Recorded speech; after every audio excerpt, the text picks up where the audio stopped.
Excellencies, distinguished guests, respected speakers, ladies and gentlemen, good morning and a very warm welcome. My name is Sheikha Naimi, and it's my great pleasure to welcome you to Blueprints to Breakthroughs, Advancing AI and Space Collaboration between Japan and the UAE, hosted by Trends Research and Advisory, in collaboration with the Embassy of Japan, the United Arab Emirates, and in partnership with the Research Center for Advanced Science and Technology, University of Tokyo, U-Tokyo, Rolls, and Mitsubishi Research Institute. We are also pleased to acknowledge our media partner, Nippon Broadcasting System. Ladies and gentlemen, before we proceed with our welcoming remarks, we would like to share a short video introducing Trends Research and Advisory. This video highlights Trends' mission, global presence, and its role in advancing research, policy dialogue, and international collaboration. In the heart of Abu Dhabi, the UAE capital, Trends Research and Advisory was founded in 2014 as an independent research institution.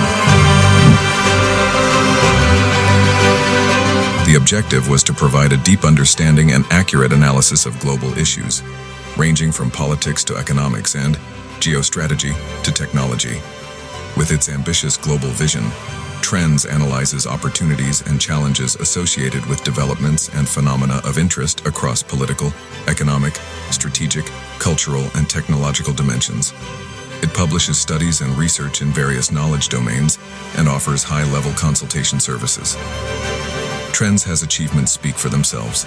Over 1,000 research papers published on its website across its 15 research programs, more than 1,000 articles and studies featured in external research, academic and media sources, nearly 40 original books in Arabic, English, and French, and over 100 translated books in 16 languages.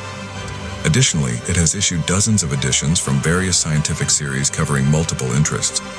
Trends has conducted more than 100 opinion polls and delivered over 80 consultation studies for its partners and stakeholders. Trends has emerged as a global platform for scientific and academic dialogue. It has organized and participated in hundreds of events, including conferences, seminars, panel discussions, lectures, and workshops across different continents, bringing together experts, thinkers, and officials from diverse cultures worldwide. The center has signed over 300 partnership agreements with international and regional research, academic, and knowledge institutions to serve its research objectives. As part of its comprehensive vision, Trends Research and Advisory is dedicated to preparing a promising new generation of researchers. It has organized over 100 training courses for its partners worldwide. Coinciding with its 10th anniversary celebrations, Trends launched the Trends International Training Institute in August, serving as its training arm. At Trends, we believe that knowledge is power and that dialogue is the key to addressing global issues. Through our participation in dozens of international book fairs, we continue our mission to spread knowledge. With our physical and virtual offices extending from the Americas in the West to the far reaches of Asia in the East, passing through Europe and Africa, Trends has become a global platform for constructive academic and scientific dialogue. Trends Research and Advisory, a partner for a future built on knowledge, dialogue, and innovation.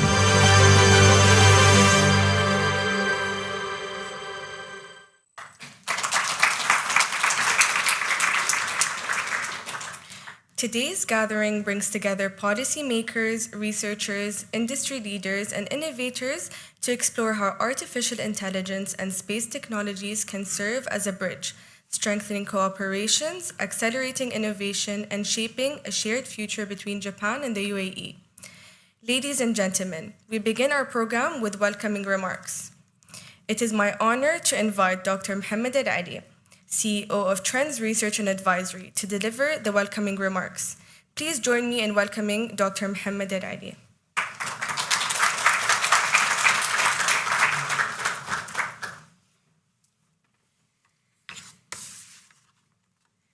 السيدات والسادة الحضور الكريم، السلام عليكم ورحمة الله وبركاته. يسعدني أن أرحب بكم جميعا في هذا الحدث المهم الذي يجمع بين نخبة من المفكرين والخبراء في مجالي الذكاء الاصطناعي والفضاء، والذي يأتي ترجمة لاستراتيجية مركز ترند للبحوث والاستشارات في مجال التعاون البحثي مع كبرى مؤسسات الفكر العالمية. واسمحوا لي هنا أن أرحب بصورة خاصة بشركائنا في معهد مستبيشي للأبحاث الذي يعد إحدى مؤسسات المتميزة في مجال الأبحاث والتكنولوجيا، حيث سيشهد يومنا هذا توقيع مذكرة تفاهم بين ترنس ومعهد مستبيشي، وهو ما يعد خطوة كبيرة نحو توسيع آفاق التعاون العلمي والتكنولوجي بما يخدم أهدافنا المشتركة. نلتقي اليوم لبحث سبل فتح آفاق جديدة من التعاون والشراكة المثمرة بين دولة الإمارات واليابان، هذا التعاون الذي نعتبره محوريا في صياغة المستقبل والتوجهات الاستراتيجية التي ستحدد معالم العديد من المجالات المتقدمة في السنوات المقبلة، ولا سيما في مجال الذكاء الاصطناعي والفضاء التي أصبحت تشكل ركيزة أساسية لبناءات اقتصادات قوية ومتطورة في المستقبل. إن دولة الإمارات العربية المتحدة تستثمر بشكل كبير في المستقبل من خلال استراتيجيات وطنية طموحة تهدف إلى تحقيق التميز التكنولوجي والعلمي، ومن خلال التركيز على الذكاء الاصطناعي واستكشاف الفضاء. تسعى الدولة إلى تطوير قدراتها البشرية والتقنية، وأيضا تعزز ريادتها الإقليمية والعالمية في هذه المجالات المتقدمة. وفي المقابل تعد اليابان واحدة من الدول الرائدة عالميا في مجال التكنولوجيا والابتكار، وأيضا يشكل تاريخها الطويل في البحث العلمي والتطور التكنولوجي قاعدة قوية للانطلاق نحو شراكات مبتكرة ومثمرة في مختلف القطاعات. ونحن على يقين بأن هذا التعاون بين البلدين سيؤتي ثماره في مجالات متعددة من الفضاء إلى الذكاء الاصطناعي، مرورا بالتطبيقات الصناعية الحديثة التي تعيد تشكيل العالم الذي نعيش فيه. وضمن هذا السياق ستتضمن ندوة اليوم مجموعة من الجلسات الحوارية القيمة التي ستركز على العديد من المواضيع الحيوية التي تشكل مستقبل الصناعات الحديثة، مثل التطبيقات المتقدمة للذكاء الاصطناعي في القطاعات المختلفة، بالإضافة إلى التعاون بين البلدين في مجال الفضاء الذي يشهد تطورا سريعا. أشكر جميع المتحدثين، وأيضا أشكر جميع المشاركين في هذه الندوة على تقديم أفكارهم ورؤاهم حول هذه المجالات الحيوية. فالجهود المشتركة بيننا اليوم تعد بمثابة حجر الأساس لبناء عالم أكثر تطورا وابتكارا يسهم في تحسين حياة البشرية في أنحاء العالم كافة. والشكر موصول لكم جميعا، وأتمنى لكم يوما حافلا بالنقاشات المثمرة وأيضا بالتجارب الملهمة. والسلام عليكم ورحمة الله وبركاته.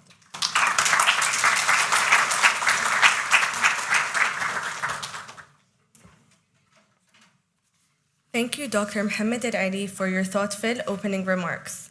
I now have the distinct honor of inviting His Excellency Ken Okaniwa, Ambassador Extraordinary and Plenipotentiary of Japan to the UAE, to deliver his welcoming address. Your Excellency, the floor is yours.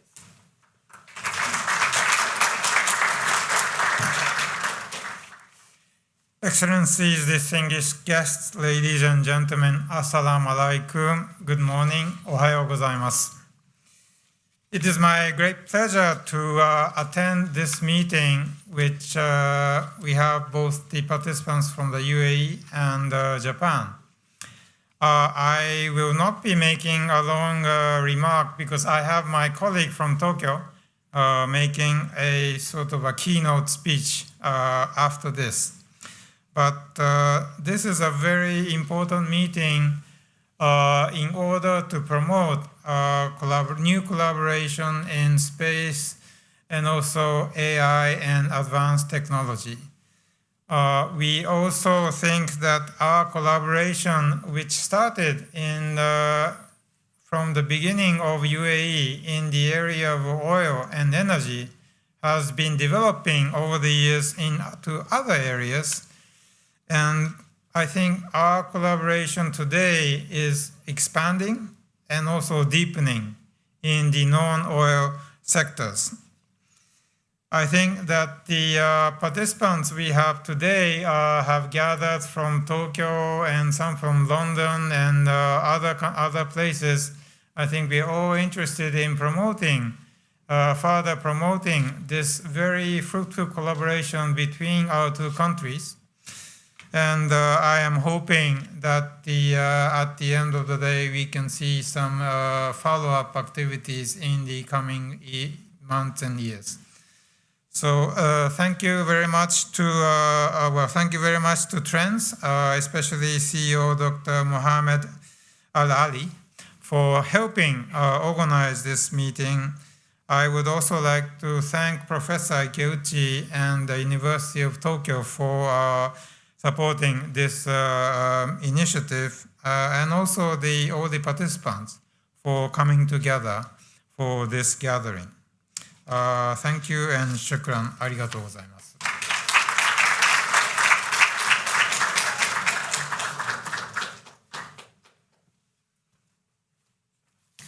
Thank you, Your Excellency, for those insightful remarks highlighting the strength and promise of Japan-UAE relations.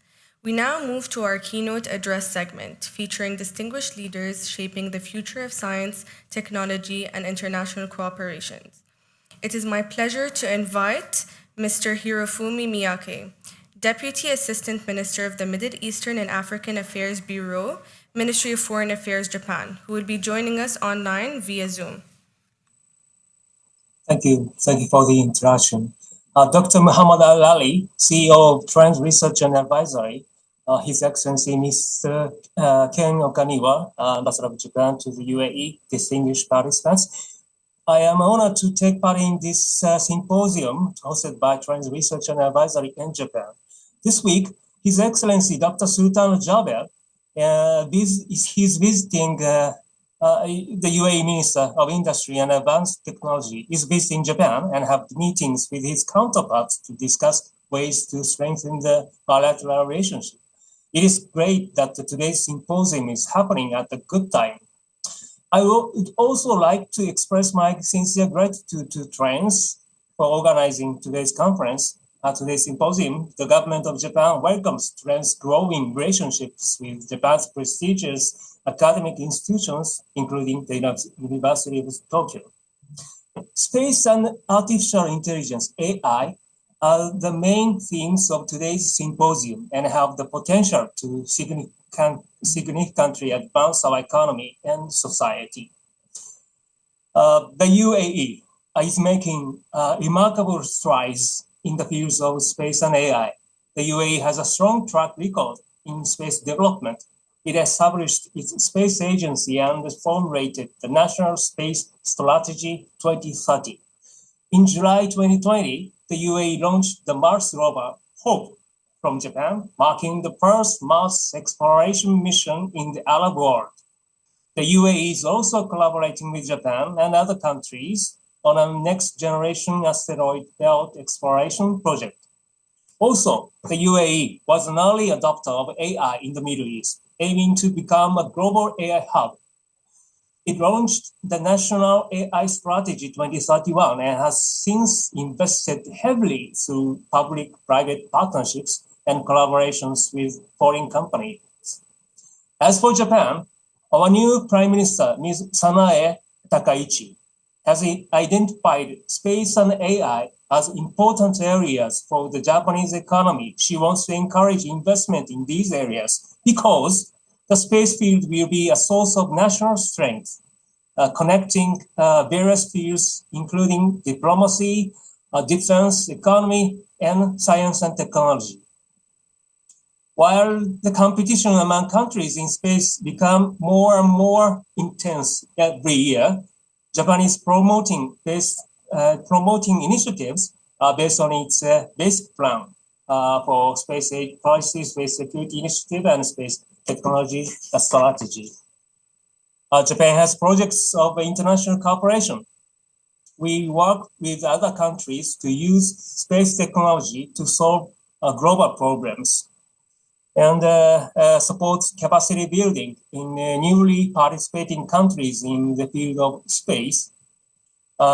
We will provide human resource development programs and opportunities for the development of microsatellites using the Japanese experiment module Kibo on the ISS. We will continue to play a leading role in the international community to promote rule-based and transparent space exploration and utilization. Japan and the UAE recently signed an agreement for the UAE's space mission to explore asteroids. In addition, the UAE-Japan Space Sector Joint Workshop was held in Abu Dhabi in December last year. We will continue collaborating with the UAE on space-related projects in both the public and private sectors. Regarding the AI, Japan is leading international discussions to ensure AI to be safe, secure, and trustworthy. This is done through the Hiroshima AI process, which also has the UAE as a member of its friends group. Japan will encourage the development of an ecosystem for safe, secure, and trustworthy AI in other countries so that they can utilize AI in a way that that meets its respective needs and contribute to resolving social issues and achieving sustainable economic growth. Our cooperation with the UAE in the field of AI is also growing. Several concrete cooperative projects between Japan and the UAE have already begun. For example, the Muhammad bin Zayed University of Artificial Intelligence, MBZAI, has invited Professor Inui Kentaro, an expert in natural language processing, and Professor Nakamura Yoichiro, the head of the Department of Robotics. We hope that that they will also help connect Japan and the UAE in the field of AI. It is truly gratifying to see Japan and the UAE steadily advancing their cooperation in areas such as space and AI. This symposium brings important opportunities for business and academic leaders from both countries, and I believe that they will use this as a chance to strengthen their networks. We hope that this symposium will be a great chance to find more ways for our two countries to work together so that they can strengthen our relationship for the future. Thank you very much.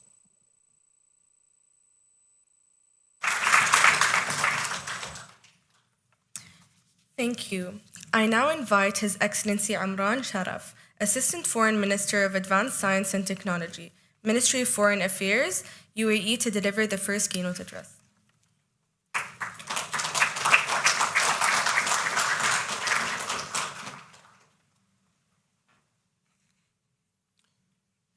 صبحكم الله بالخير اخواني اخواتي.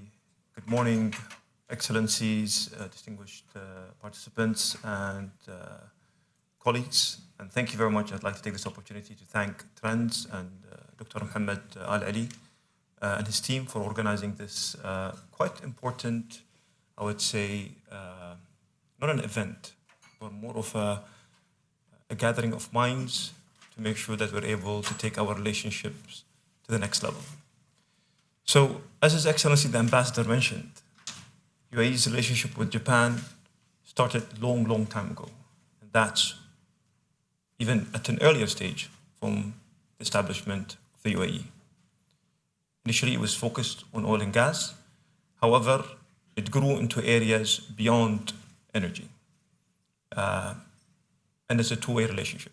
It's not just us collaborating in getting things from Japan, but it's also us providing Japan with products that are made in the UAE, with knowledge that is generated in the UAE, and opportunities for the UAE entities in Japan, the same way that the UAE brings opportunities to Japanese entities. However, what I would like to talk about today, it is not just focused on AI and space, but I think we need to talk about the future of our relationship and how we're able to double down in building collaborations and partnerships with Japan in areas that are beyond the traditional and the normal ones in technology. Yes, we are working together in space. Yes, we're working together in areas related to AI. And we're doing great, but I think there is much more that we can do together. Given the depth of our relationship, given the historical context of things and how we used to work together,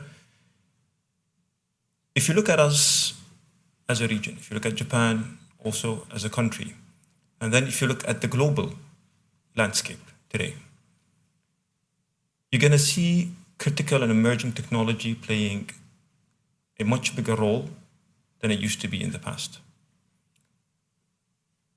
In the past, when we spoke about politics, we spoke about foreign relations.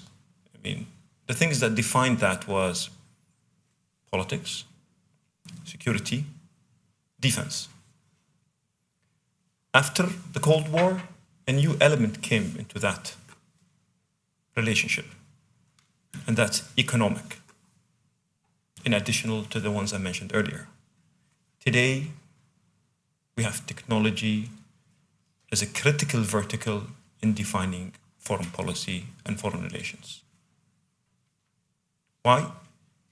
Because in the past, technology redefined geopolitics, and today it's redefining geopolitics, and tomorrow it will redefine geopolitics to a different extent.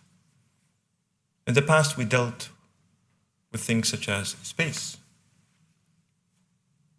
nuclear technology, that changed the world landscape, that defined superpowers. But today we're dealing with AI, genomes, quantum, and much more to come in the future that will shape our world in the future. But what's very different today compared to the past is that in the past we could afford being transactional in our relationship. I have a need, I would come to you, I would buy the system from you, the technical system, I would deploy it, use it. After a few years, I'll come and replace it with something new and more advanced. It doesn't work that way anymore. If you look at AI, for example, we're talking about sovereign capability.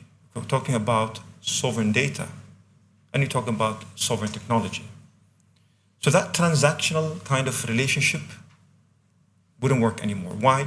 Because my partner will have access to my sovereign data.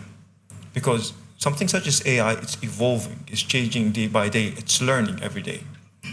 At the same time, the technology I'm using is going to become more and more sensitive, more and more advanced, and more controlled.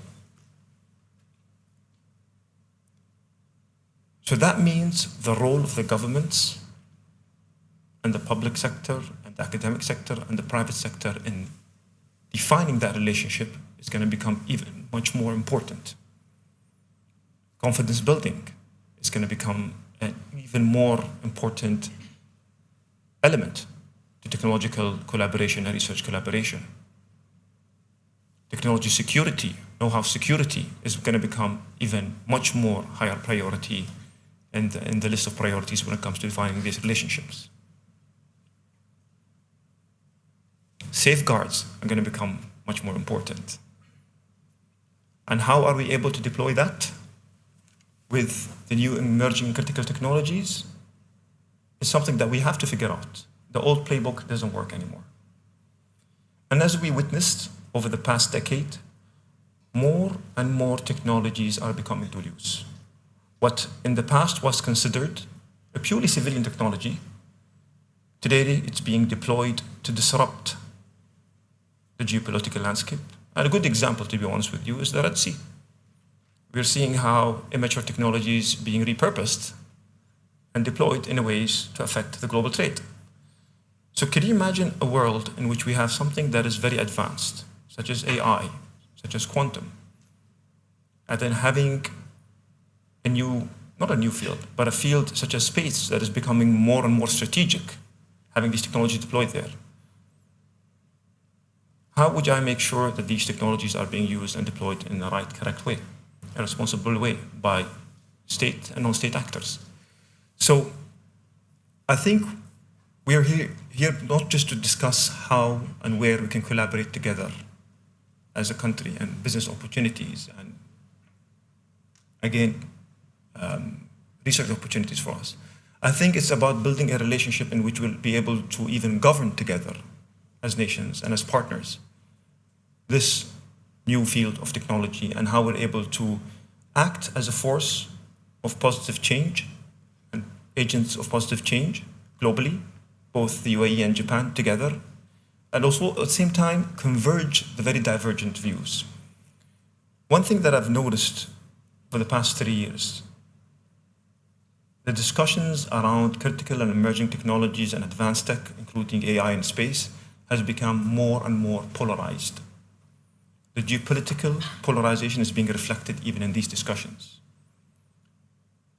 If we continue in that way, and if we don't act together and work together, and especially countries like the UAE and Japan can be a force for that, of converging views, we'll end up having different set of standards, different sets of codes of ethics, different rules, which will increase the risk of actually irresponsible actors taking advantage of that and using it in the wrong ways. So again, I think today we should not be just discussing, as I said, technical stuff, but also how we take this relationship to the next level. How do we make it much more strategic? How we make it less transactional and more future focused and build on the work of the past. Thank you very much for having me here. Thank you very much for giving me the opportunity to be on the stage and to share with you my thoughts and views. And I'm looking forward for fruitful discussions throughout the day. Thank you very much.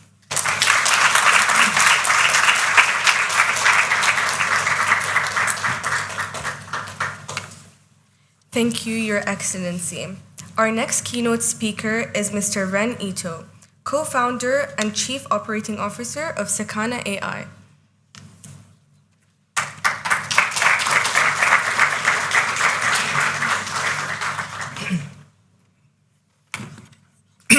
Good morning, ladies and gentlemen, distinguished guests, ambassadors, professors, colleagues, and friends.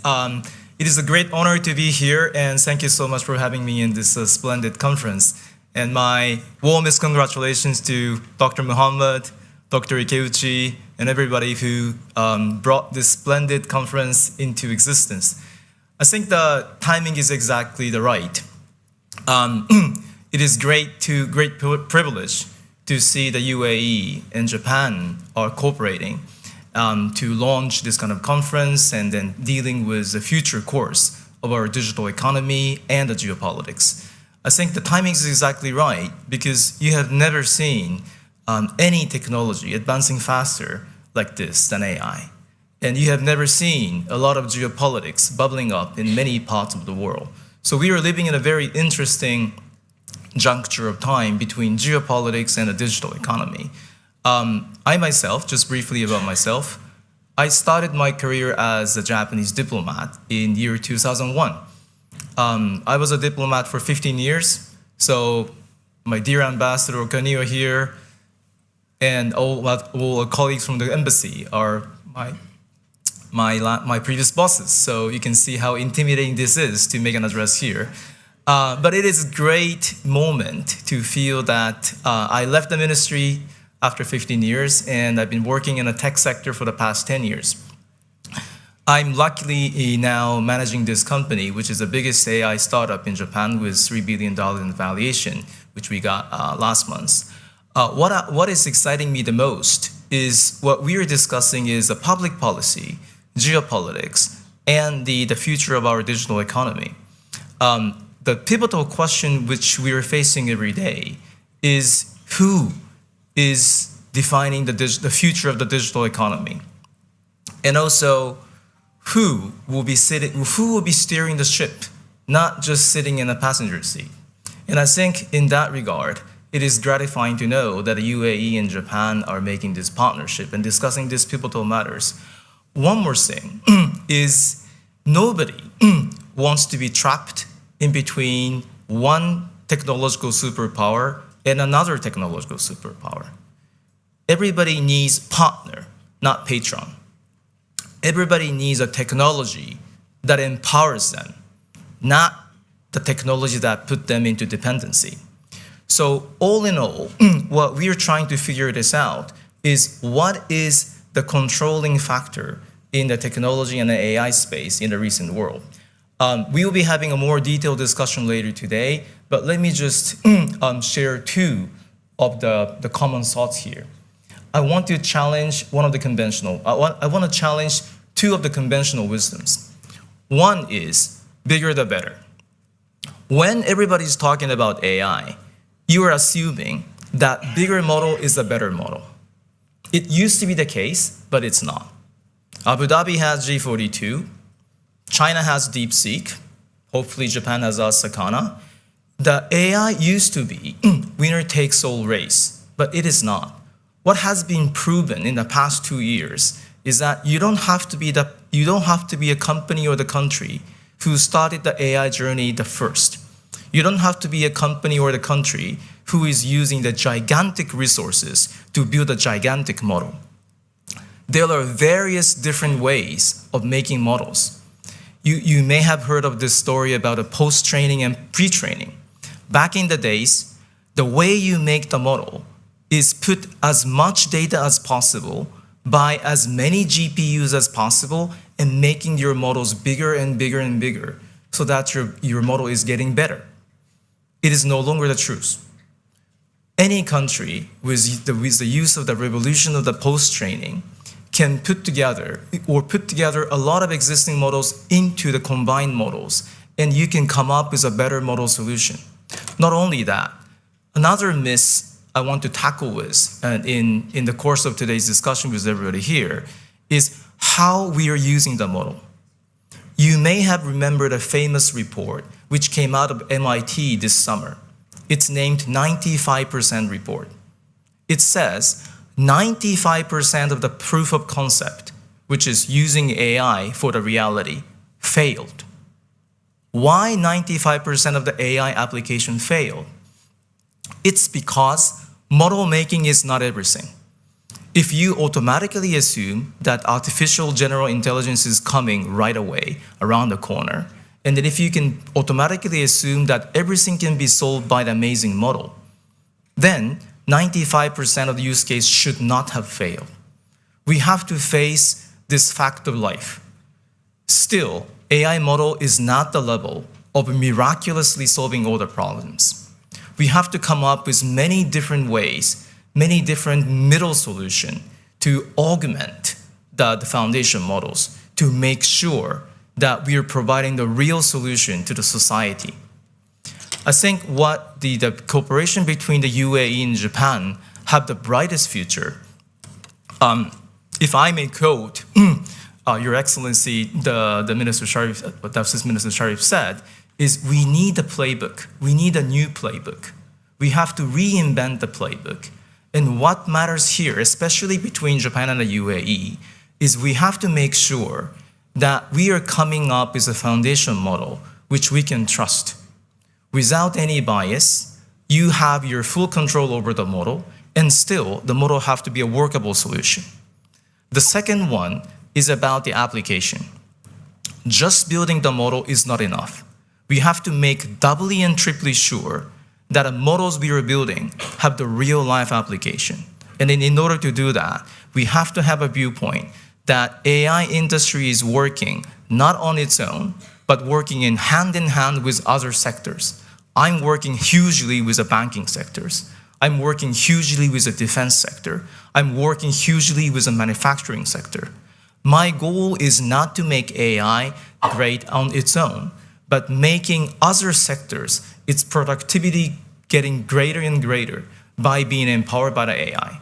So I think we share, the UAE and Japan share a very, very lofty goal that we both need the foundation model, which is reliable, trustworthy, transparent, and also we are coming up with a common solution to the real-wide application.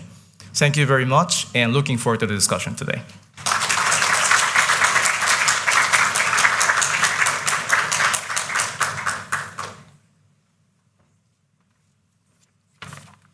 Thank you, Mr. Ren Ito. We would now view a recorded keynote address by Dr. Hiroshi Yamakawa, President of the Japanese Aerospace Exploration Agency, JAXA, who was scheduled to be with us in person today but unfortunately could not make it.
Dear Excellencies, distinguished guests, ladies and gentlemen, good afternoon. I'm Hiroshi Yamakawa, JAXA President.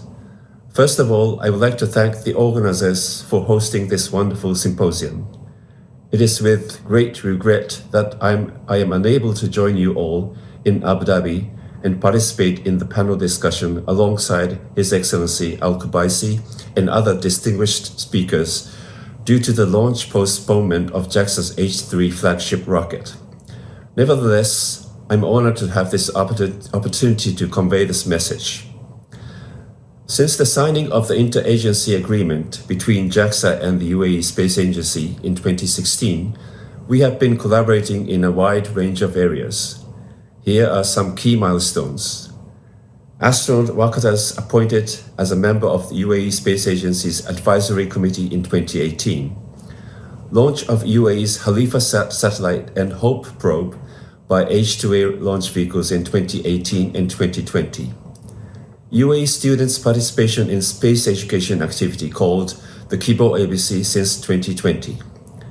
Experiments conducted aboard ISS Kibo experimental module by UAE astronaut in 2023.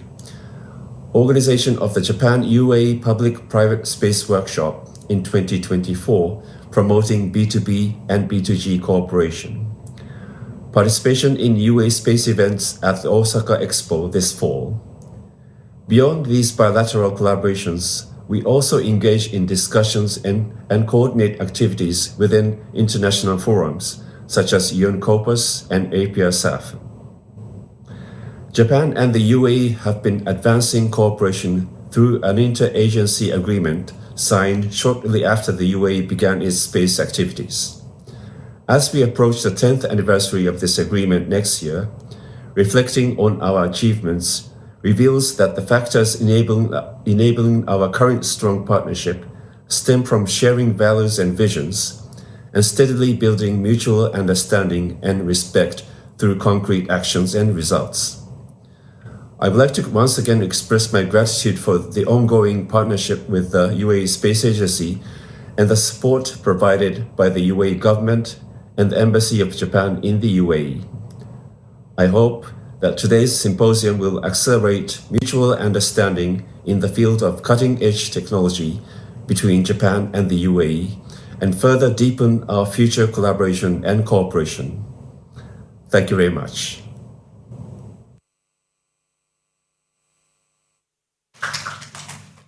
Thank you for that address. To conclude this keynote segment, I am pleased to invite Mr. Kenji Otsuka, Chairman of the Japanese Business Council.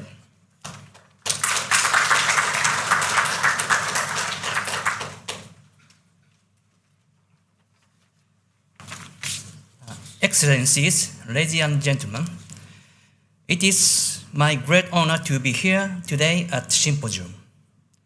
On behalf of Japanese business community in UAE, I would like to thank Trend Research and Advisory and all the speakers for organizing this important event. I am the chairman of Japanese Business Council in Dubai, and I represent more than 170 Japanese companies in UAE.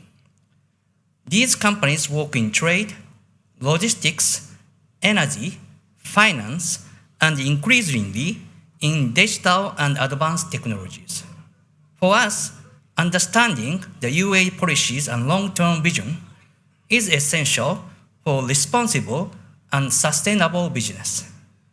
Over the past 10 years, UAE has shown strong leadership in shaping its future.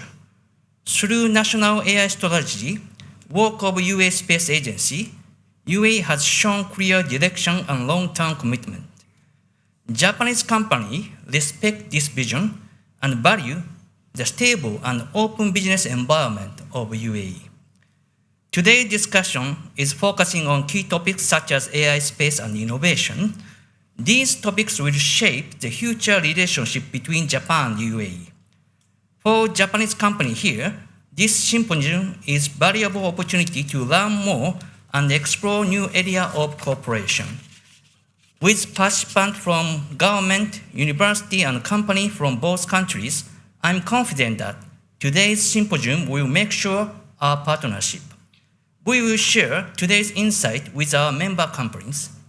Finally, I would like to reaffirm strong commitment of Japanese business community to UAE's future vision. And we are proud to work in UAE and look forward to deeper cooperation in AI, space, and beyond.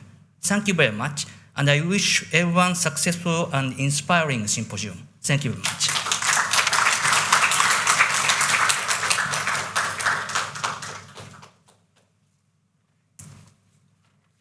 Thank you.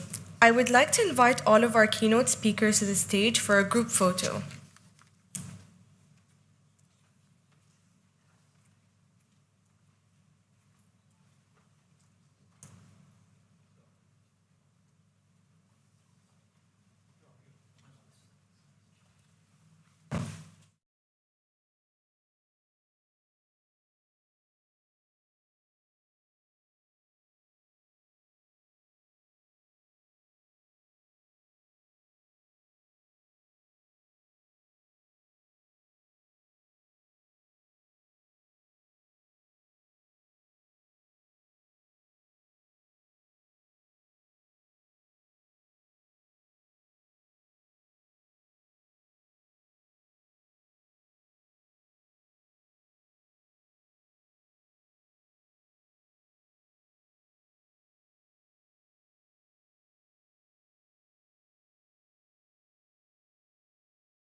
Ladies and gentlemen, we will now have a 15-minute break. Thank you. And we'll begin our first session.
Welcome back, everyone. Our first session explores the UAE's national vision for artificial intelligence and space, examining policy frameworks, strategic priorities, and opportunities for international collaboration, particularly with Japan. Allow me to introduce our moderator, Mr. Abdulaziz Al-Shihi, researcher and deputy head of the research sector at Trends Research and Advisory. This session will include 45 minutes of panel discussions, followed by a 15-minute Q&A. Abdulaziz, the floor is yours. Thank you.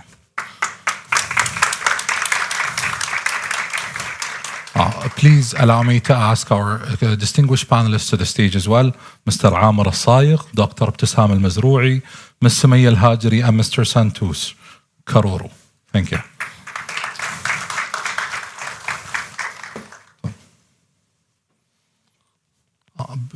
In front of your picture. Align the pictures with the person.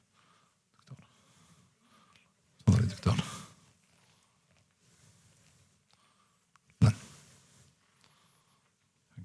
دكتور. Please allow us to take a group photo first, because Dr. Sam would sadly have to leave us early. We'll also start the panel with her, and we ask our panelists to take a group photo as well. Thank you. تفضل. We asked His Excellency Dr. Muhammad Al-Ali as well to join us in this group photo. Your Excellency as well. تفضل سعادتك. الله يسلمك. تفضل سعادتك.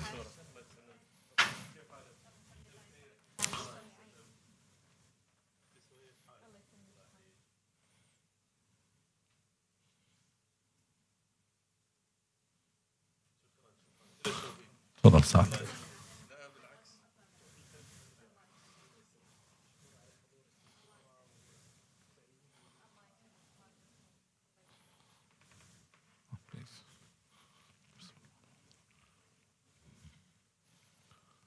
Ladies and gentlemen, distinguished guests, it's a pleasure to welcome you to this pivotal session titled UAE's Perspective on AI and Space, Policy, Vision, and Strategic Priorities. Our discussion today sits at the heart of an exciting moment for both the UAE and Japan, two nations driving ambitious agendas in space exploration, emerging technologies, and responsible artificial intelligence. As our global landscape evolves, collaboration across these fields is no longer optional. It is essential for shaping the next era of innovation, security, and economic growth. Today's panel brings together leading voices from government, research, policy, and investment, each shaping the UAE's strategic trajectory in AI and space. Their collective insights will help us understand how national vision translates to practical policies, and how technologies are scaled, how partnerships with countries like Japan can unlock new opportunities. It is my honor to introduce our distinguished panelists. Mr. Amr Al-Sayiq, Assistant Director General for the Aerospace Engineering Sector at the Mohammed bin Rashid Space Center, an instrumental leader in shaping the UAE's satellite programs, deep space missions, and the engineering backbone of the nation's growing space capabilities. Allow me, join me in welcoming His Excellency. Dr. Ibtisam Al-Mazrou'i, Executive Director of the Office of AI and Advanced Technology at the Abu Dhabi Department of Finance and Chairperson of the United Nations AI for Good Impact Initiative, a global trailblazer in AI governance, advanced technologies, and the ethical frameworks shaping the AI future. Thank you. Ms. Sumaya Al-Hajri, Technology, Policy, and Regulation Expert, whose work bridges innovation with regulatory foresight, ensuring that emerging technologies evolve with a robust, agile, and future-proof policy environments. Thank you. Oh, sorry. And last but not least, Mr. Santosh, Senior Investment Leader and Head of the Financial Incentives at ADIO, driving strategic investment and initiative structures that attract global innovators and accelerates the UAE advanced technology ecosystems.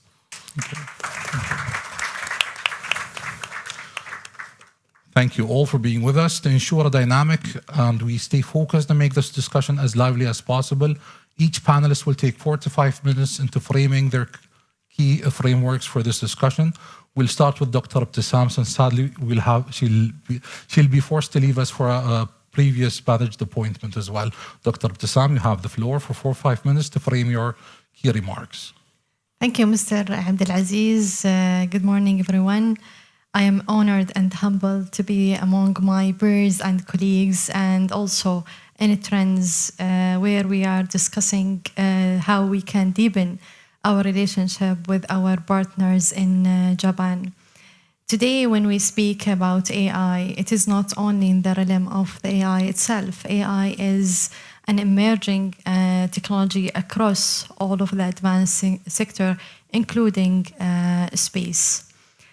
Japan has a Society 5.0, where you certainly focus on how you can advance your nation, how you can develop solutions as a human-centric solutions, and to solve also your economic and societal challenges at the same time.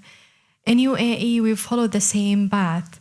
We are focused on how we can shape our nation, how we can develop solutions that can support our community development and support also the economic diversification across a lot of sectors.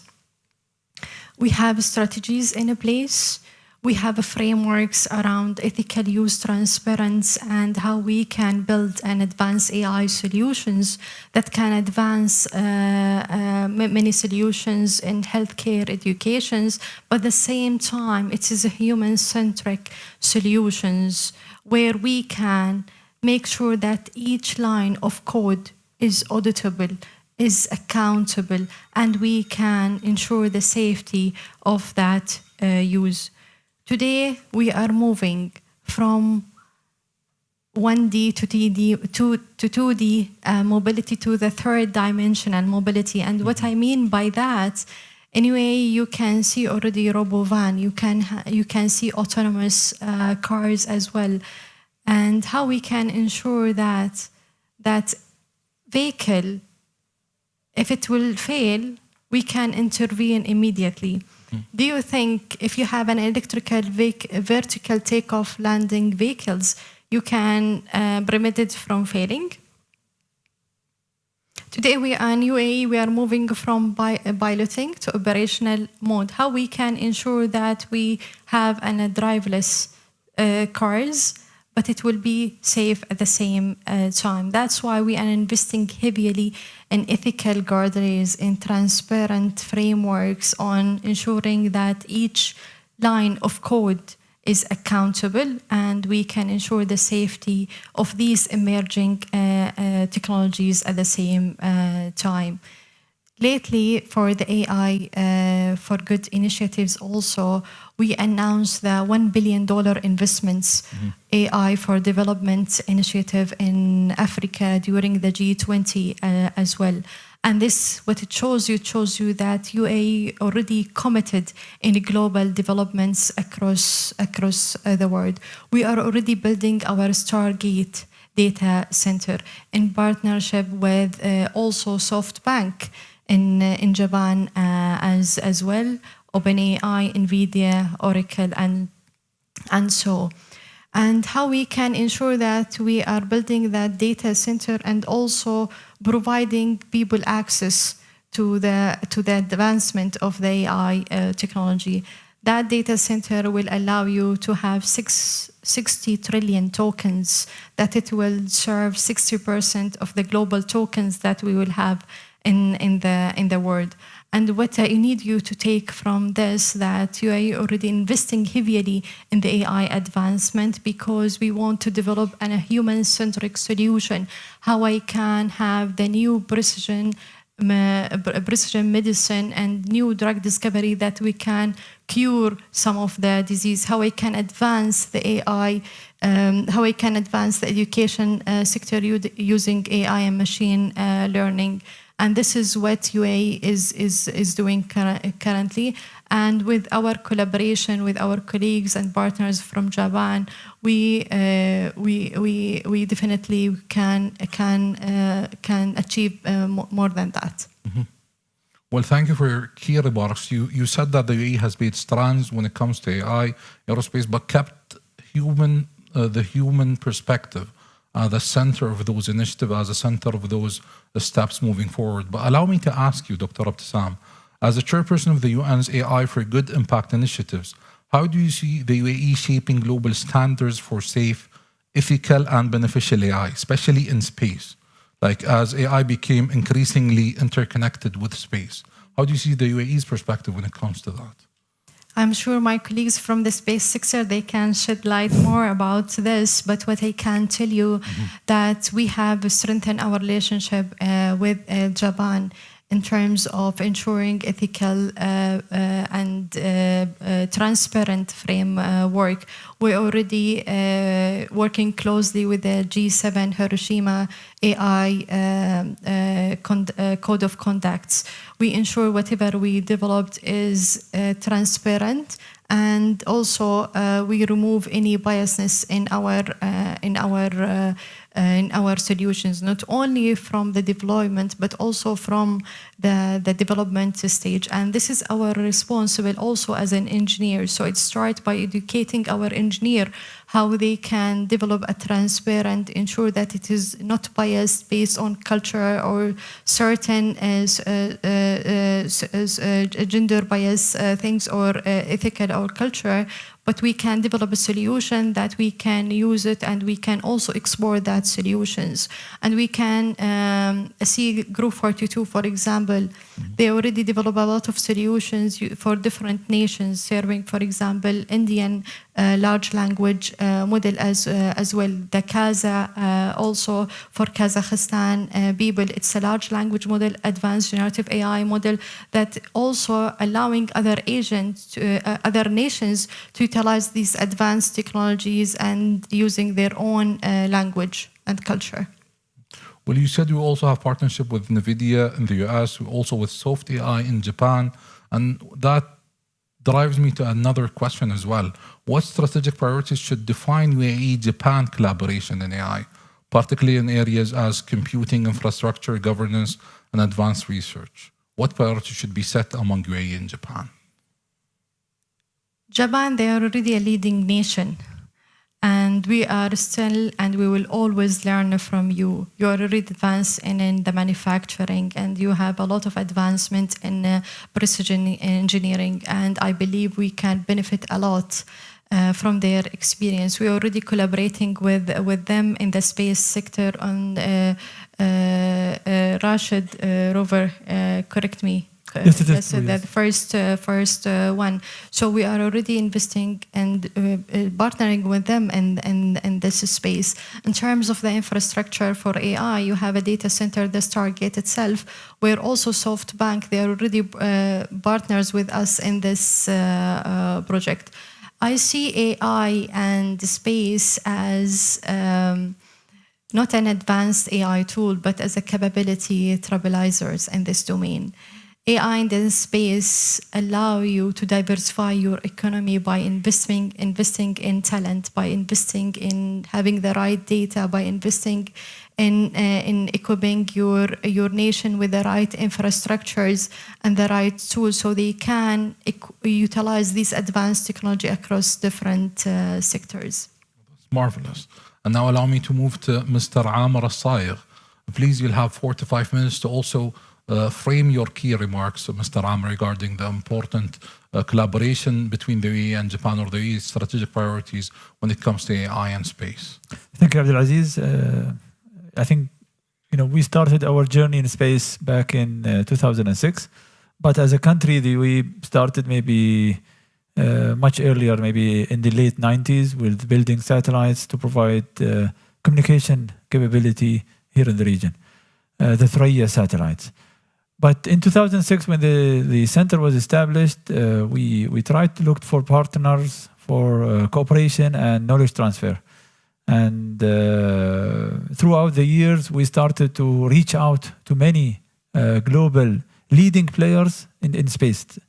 And one of the main partners was JAXA and ISAS. In 2008, we built with them the first electric propulsion system for the UAE. It's a very unique technology that enabled Japan to land a Hayabusa mission on board another asteroid and then fly back some samples to Earth. A very unique technology that enabled a leading nation to get something beyond our imagination. You can imagine getting samples from an asteroid. This opened up everybody's eyes, even investors, to think about resources here on Earth and how we get resources from other celestial bodies, other planets or asteroids. These kind of technologies are driving the innovation and research that is happening in space. We did the collaboration with Japan to put similar propulsion system on Dubai Sat-2.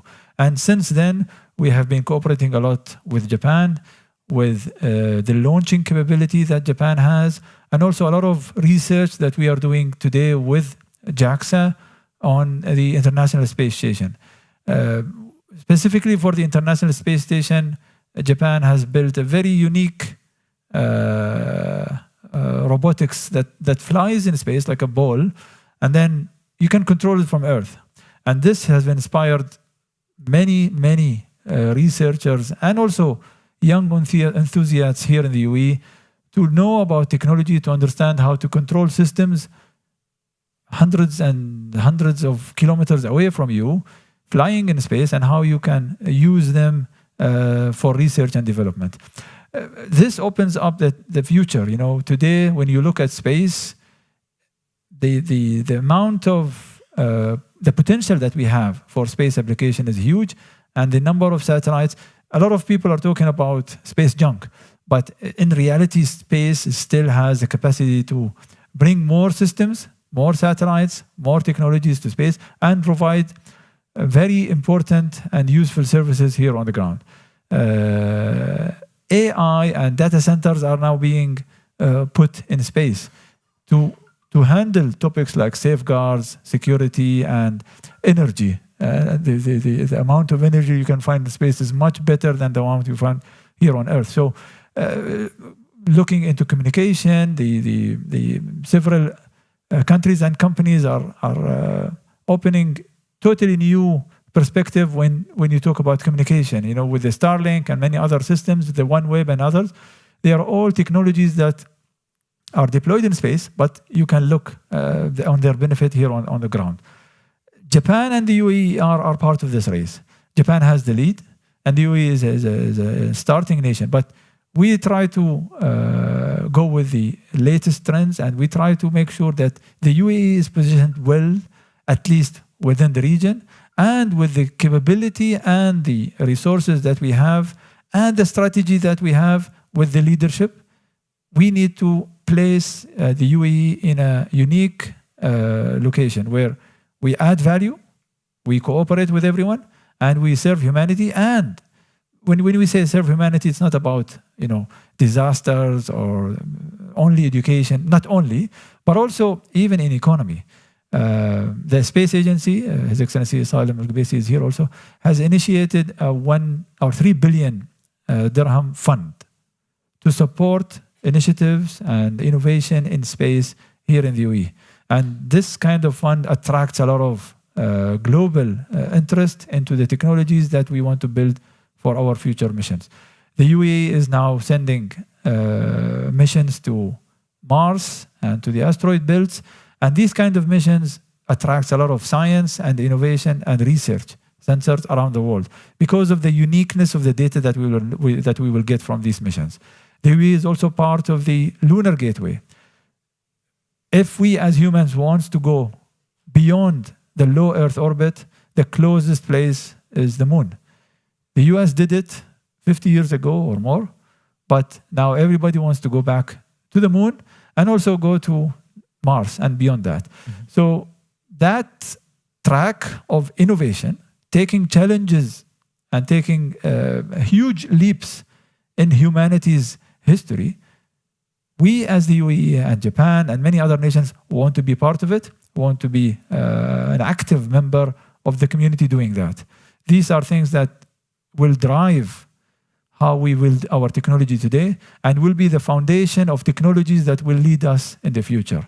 So we in the UAE are part of the Lunar Gateway Program alongside Japan, US, Canada, and Europe. And that will be the beginning of us as humans go back to the moon, and then beyond that to other planets like Mars. In terms of what we do here in the UAE, we have a very large space program. It started with a few centers, but today it's a huge impact on our economy. And led by the Space Agency, we have a full space sector being managed and developed here in the UAE, with so many players in the UAE and partnerships around the globe. We hope this dialogue today will open up more cooperation with Japan, and maybe in the future, in some questions, we can discuss about it. Oh, definitely. I'll definitely come back with more targeted question, Mr. Amr. But before I move to the next panelist, Dr. Abtesam, I presume time has caught up with us and you will have to sadly depart from this session. But we thank you nonetheless for taking part in this panel. Thank you, Abdulaziz, and thank you everyone for being here. And I will leave you in a good hand with the trends to deepen our collaboration and cooperation with our Japan partners. Thank you. Thank you. يعطيك العافية. مشكورة دكتورة. Thank you. تفضلي. And now we move to Ms. Sumaya Al-Hajri to frame her 5 minutes key remarks regarding this topic today. Here, thank you so much. You're most I will take less than 4 minutes. Usually I don't speak a lot. But the thing is about space. So 10 years ago, the term new space has emerged, and it's mainly about commercialization of the space sector. And space has been described as being congested and competitive. Back then, space sector has many people were really talking about the how to tackle the uncertainty of space sector. So everyone was talking about regulations, and regulations back then was understood as setting constraints. And when you're talking about setting constraints, that's based on international laws. And that's a lovely point. Usually, regulations are connected to setting constraints, but is it different? So when you're talking about regulations, it's mainly about making decision by the government to get the best out of the sector, to make sure that the sector is performing in a very healthy manner.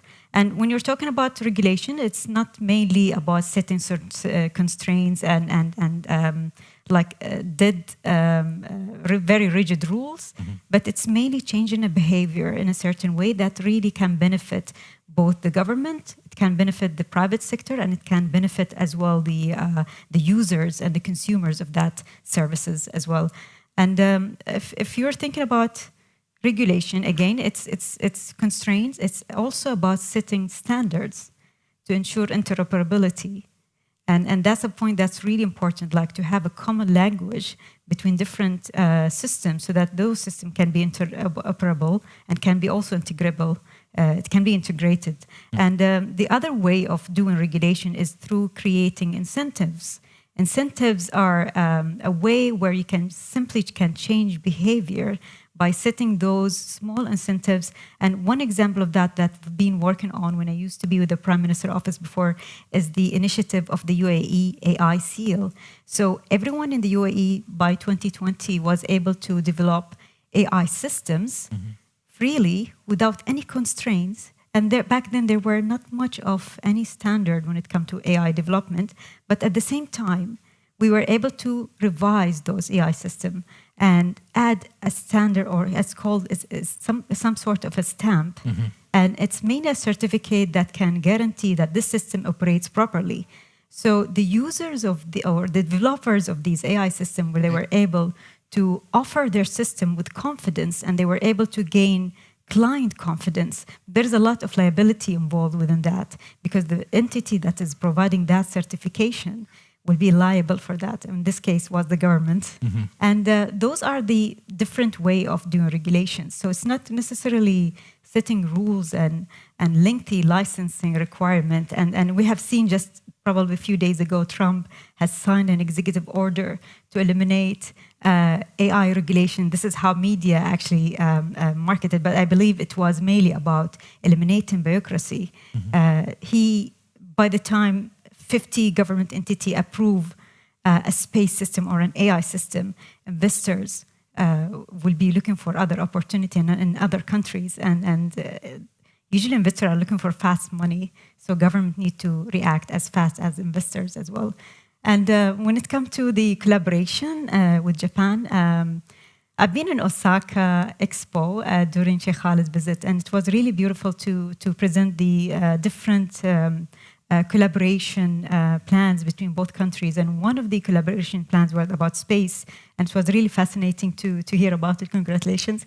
And the thing is, what is known about Japan is the culture of technology excellence. And what is known about Abu Dhabi, and this is what I heard during the Abu Dhabi Financial Week, is being the capital of capital. So imagine putting these two together and the great outcome that can come up out of these collaboration. No, that's marvelous. You said many things that would, well, basically make me have a couple of questions later on for you, Ms. Sumaya. But as you said, the regulation, as you said, incentives, that leads us to one of the things that is hugely impacted by both regulations and incentives, which is investment. And to our last panelist, Mr. Santoush, would you frame your key remarks in 45 minutes and then allow me to move to the panel with targeted questions? Sure. Thanks, Abdulaziz, and thanks to Trends for having us here. And it is an honor to be part of this panel along with the esteemed panelists. I'm here representing the Abu Dhabi Investment Office. I'm neither a technologist nor a regulator. I call myself an investment and ecosystem architect, and that's what we do at Abu Dhabi Investment Office. At RDO, I mean, at a very simple level, what we do at RDO is basically bring global companies to Abu Dhabi.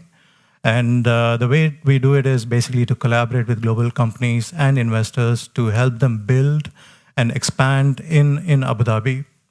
And essentially basically collaborate with the entire ecosystem, whether it is the regulators, whether it is the industry partners, research institutions, and ensure that what gets built in Abu Dhabi results in certain enhancing productivity, job creation, skill job creation, as well as long-term economic value.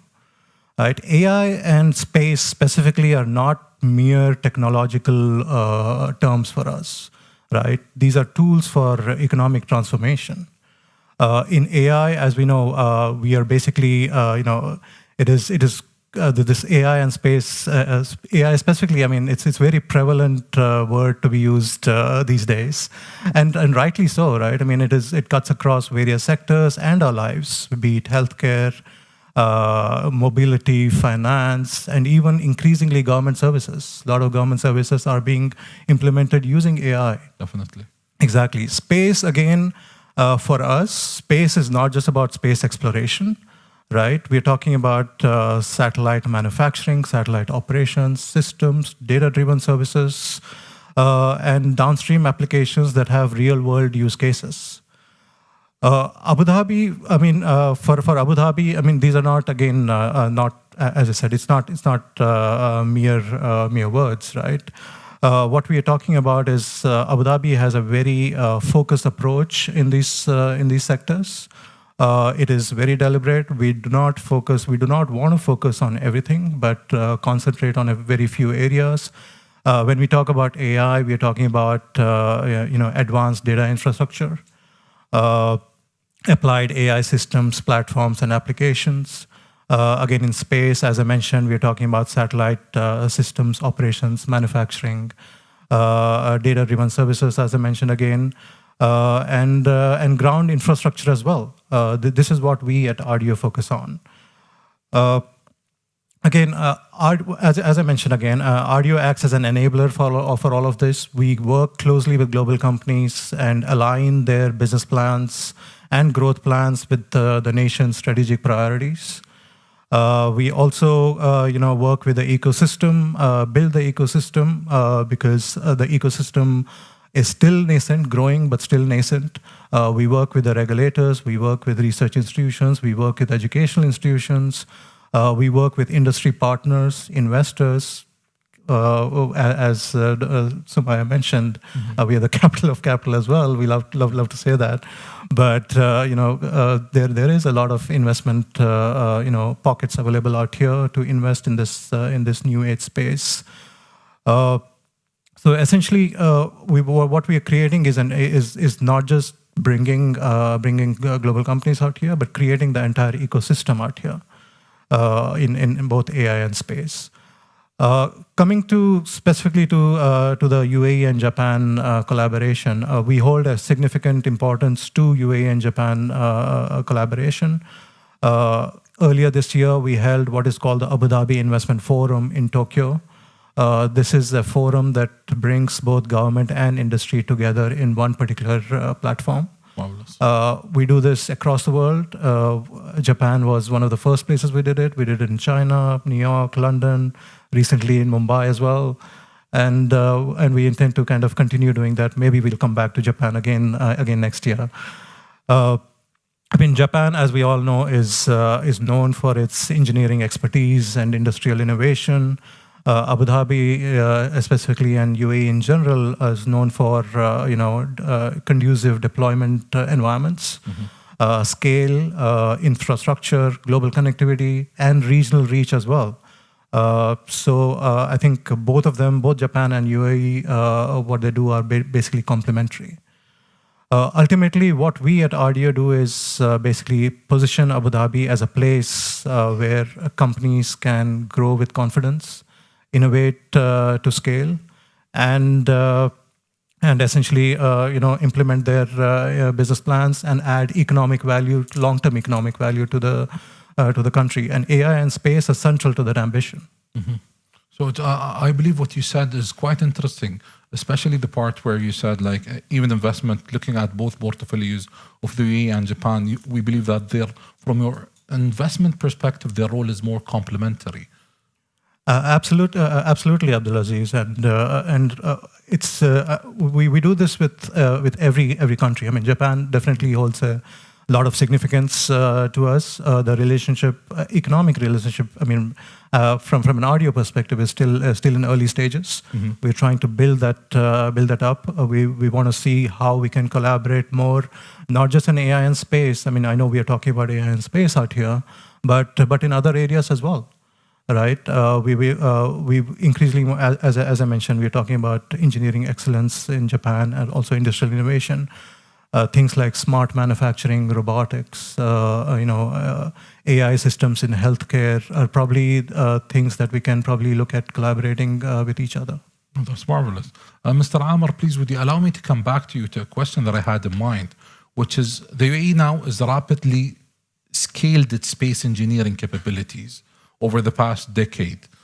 What do you see as the next major engineering breakthrough the UAE must pursue to remain competitive globally? And how can Japan play a role in enabling those?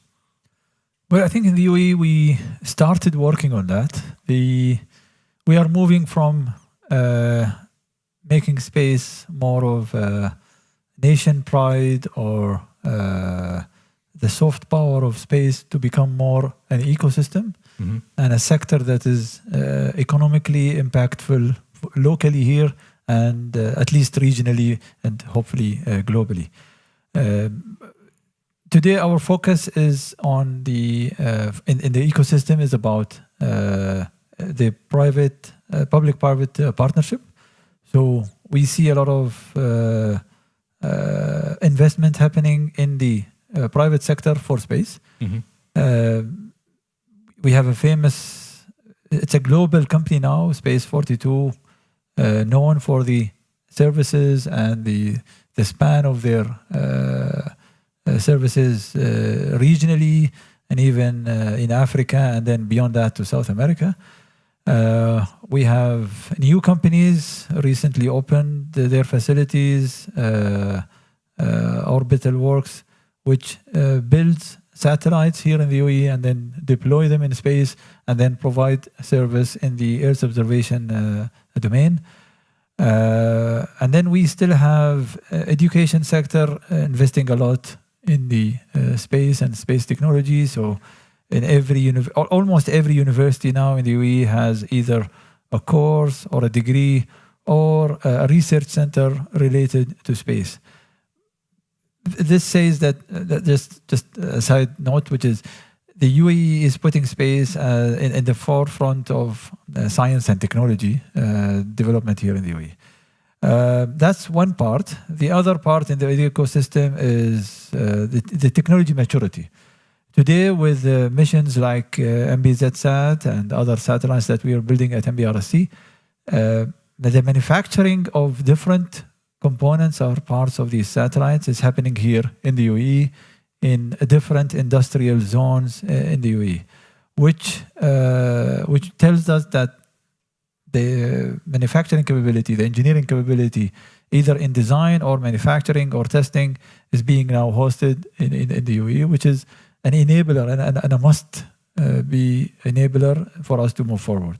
Another part is the human capital, us here in the UAE. You have, I think numbers are there from the space agency, but I would not say less than 5,000 or more, maybe 10,000, I don't know, experts in space and space technology. This is, don't quote me on that. I think there will be someone who's going to give you the numbers. But this number has been rapidly increasing. Which shows interest. Yeah, which shows interest not just by the government, but also by the private sector and also the public, which means there is a huge engagement in what we do in space and the benefit that we get from these space assets. Of course, another part, which is the downstream, only in MBRSC, we have more than 150 partnership with local and international agencies, government agencies, which we provide actually service to, either images or data or analysis or reports. This is happening continuously now, and we keep increasing the amount of users and amount of entities that are benefiting from space applications. I think these kind of programs, maybe when it come to our discussion and cooperation with Japan, these are I would say the most important parts, which is how can Japan and the UAE cooperate in building the ecosystem here in the UAE or support the already well-established ecosystem now in Japan for space. And we can do that in multiple ways. We have already done it in a non-exchange funds between agency to agency, MBRSC, the UAE Space Agency, and JAXA, or through cooperation with Japanese industries, MHI, Melco, IHI, and many other companies which are very large in Japan. But now we are starting to talk to maybe newcomers who are in Japan, and maybe newcomers in the UAE can start working with the Japanese industry. Companies like Astro Lab, I think, and many others who are building new technologies, innovative, and solutions for space, but can benefit us here in the UAE in terms of government or private sector throughout many applications. Earth observation data is a major player. Communication, navigation, and also when it comes to the upstream, maybe some technologies from Japanese companies can be hosted on UAE satellites or vice versa.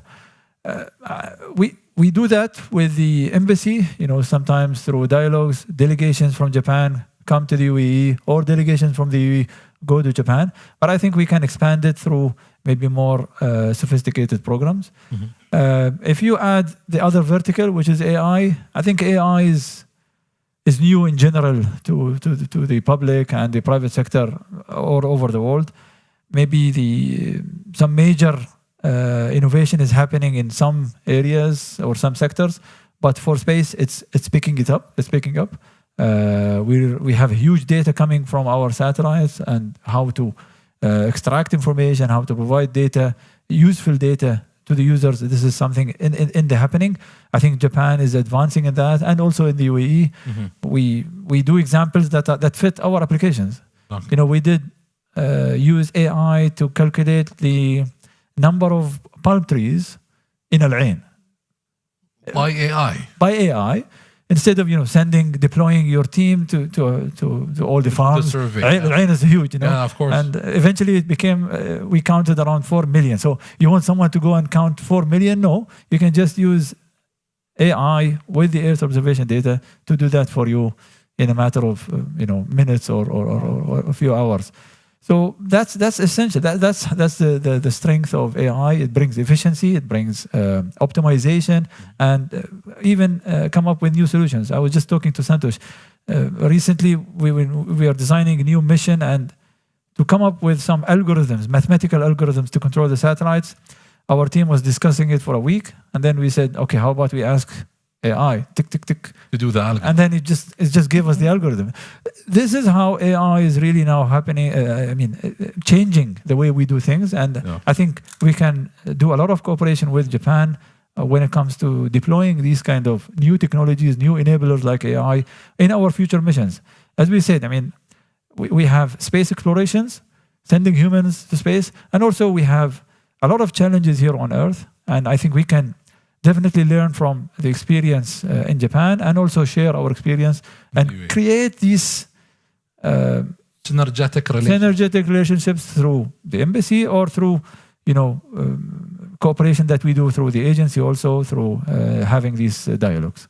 That's marvelous. Dr. Sumaya, or Ms. Sumaya, would you allow me to ask you as well, from a policy and regulation standpoint, what do you believe are the most urgent frameworks that the UAE must advance to ensure responsible growth in AI and space technologies? Sure. So when it comes to AI will be taking decision in space.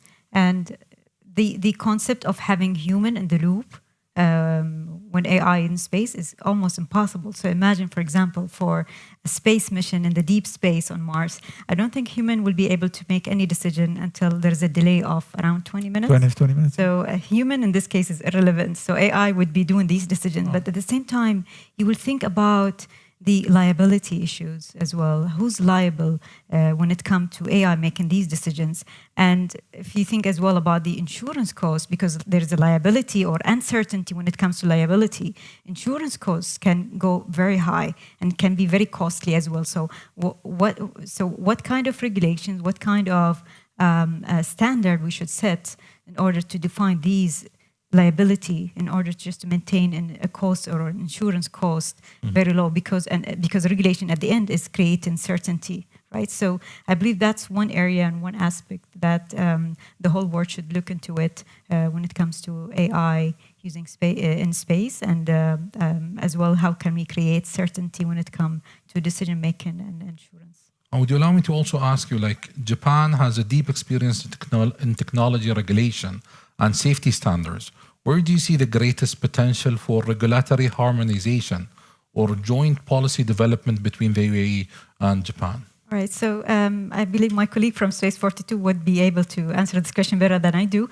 But the thing is, so far technology has been into a convergence cycle for the past 10 years. So you have one phone doing everything. Yes. So we have 5G and then 6G, and then soon we will have space communication on your mobile phone. And the thing is, with our satellite communication companies here, like for example, Thuraya, we were so fortunate that we are still using a frequency band which is very close to the frequency band used in 5G and 6G technology, which is very close to this C-band. It's called the L-band. And there is a huge potential opportunity for us to be one of the very few satellite operators that can offer this service. And it has been recently announced, probably in September, that Etisalat has signed a memorandum of understanding with Space 42 to provide this service here with us. And I can see this is scaling abroad. For example, in Japan, being an area or geographically being a collection of islands, it's really hard to build a 5G or a 6G tower in every single spot over there. So it would be really beneficial if probably can deploy a satellite communication to cover all of these gaps. So that's a potential opportunity as well. Oh, that's marvelous. And in order to build regulation to have those kind of projects, investment is key. Investment is at the heart of everything, otherwise nothing would be done. Absolutely. So that brings me back to Mr. Santosh again. Investment and incentives are central to accelerating the UAE's innovation ecosystem. So, Mr. Santosh, what types of financial instruments or incentives are proving most effective in attracting global AI and space companies? That's a good question. What I'll start by saying is what we generally see working is not a single instrument or mechanism on its own. What we basically see is, from an audio perspective, what we see is how the companies are generally looking for certainty, right? Confidence around execution, right? It is not about monetary benefits. It is more about execution. The companies want to know that if they are committing for the long term, will they be able to build, scale, and execute without unnecessary friction? So what we see is generally the approaches that we see working is threefold. One is predictability. That basically means clarity in execution, clarity in regulations, clarity in setting up and establishing their projects in Abu Dhabi, building teams, access to infrastructure, and generally seeing how does their business plan pan out over the long term. If they see the certainty and if they see today there's some kind of a regulation, tomorrow there's some kind of a regulation, I think that kind of creates a lot of uncertainty in companies. The second point is the key element is alignment. If companies see that their growth plans are aligned with the country's national priorities, the companies generally look to deepen their presence in a particular country. The third point is again very close to what I mentioned in the second point, is basically to see how can they essentially add value to the country over the long term. How can they develop the talent? How can they build the capabilities? So in short, I think the essentially, rather than looking at it from a monetary point of view, we should look at it from 3 points: predictability, alignment, and pathway to scaling up the operations in Abu Dhabi. That's marvelous. Or UAE, generally. That's not just Abu Dhabi. So may I ask your opinion as well as a senior investment leader? Where do you see the strongest UAE-Japan investment synergies, whether in R&D, whether in space commercialization, or whether in next-generation AI ventures? Again, a good question. Again, as I mentioned earlier, I mean, UAE and Japan, the relationships are complementary. Japan is known for its engineering excellence and deep engineering expertise as well, and a very strong industrial base. Abu Dhabi and UAE in general are we have the infrastructure, we have scale, we can deploy AI into the space use cases at a large level, and also there's a regional reach, right? I mean, we are Abu Dhabi and UAE provide access to other markets, not just the local markets, but also the rest of the Middle East, Africa, and South Asia as well. So where I see in AI specifically is on applied AI and industrial AI. Smart manufacturing is one of the areas that we can focus on. Again, in space, we are talking about satellite manufacturing. Japan is well known for satellite systems and components as well. That is something, and Abu Dhabi is focusing on satellite systems operations and manufacturing, data-driven services, ground infrastructure. These are the areas that we can definitely collaborate on. And beyond technology, I think what obviously we could look at is R&D collaboration, talent exchange, exchange of engineers and researchers between UAE and Japan. And collaboration between educational institutions as well. No, it's excellent here that there is a plethora of things that we can synergize on. And now I won't monopolize our panelists' time. I'll just open the panel for questions from the audience so I don't hog their time for my own questions as well. So please, if anyone has a question from our esteemed audience, please raise your hand. I believe if there are no questions, that's a good remark that the session was as clear as possible. Or it was too specific. Well, with that, ladies and gentlemen, as we conclude this insightful discussion, a few key themes stand out with clarity. The UAE's commitment to shaping a future where AI and space are not separate domains, but deeply interconnected strategic pillars. The importance of responsible innovation, backed by forward-looking policy and governance, and the enormous potential of UAE-Japan collaboration, a partnership built not only on shared technological ambitions, but on complementary strength and long-term vision as well. Our panelists have highlighted how engineering excellence, ethical AI leadership, agile regulations, and targeted investment intersect to form a powerful national and international innovation landscape. What becomes clear is that breakthroughs do not happen in isolation. They emerge when nations align their visions, institutions work collaboratively, and people with expertise like those on the stage bring ideas to life. I want to extend my sincere gratitude to our distinguished speakers for their thoughtful contributions and to our audience for being a part of this important conversation. The path from blueprints to breakthroughs is a shared journey, and today's dialogue marks another meaningful step forward. So thank you, and we look forward to the rest of the day's panels as well. Thank you. Thank you. And now please allow me to ask His Excellency Dr. Mohammed Al Ali to take one final group photo with the panelists as well, Your Excellency. تفضل سعادتك. تفضل سعادتك. Please. تفضل. تفضل يا اختي.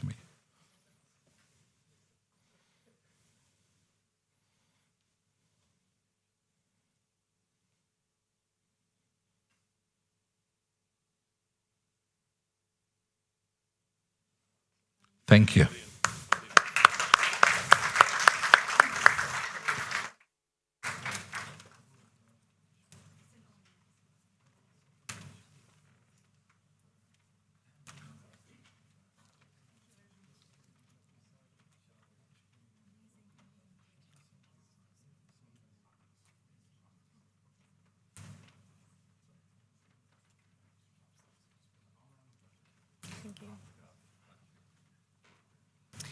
Thank you to our speakers and moderator for an insightful discussion.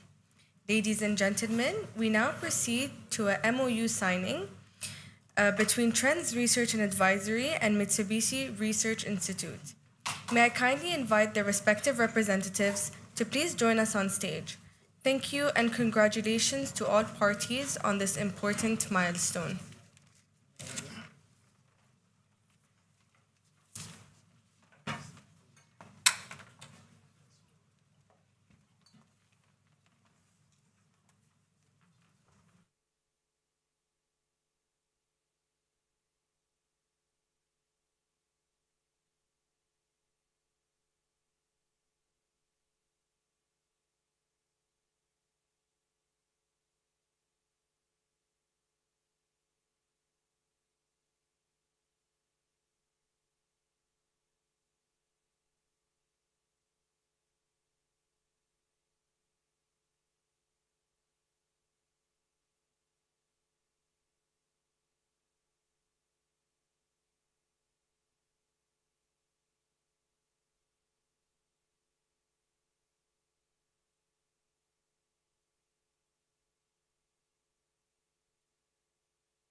Ladies and gentlemen, we now proceed to a MOU signing ceremony between Trends Research and Advisory and Mitsubishi Research Institute.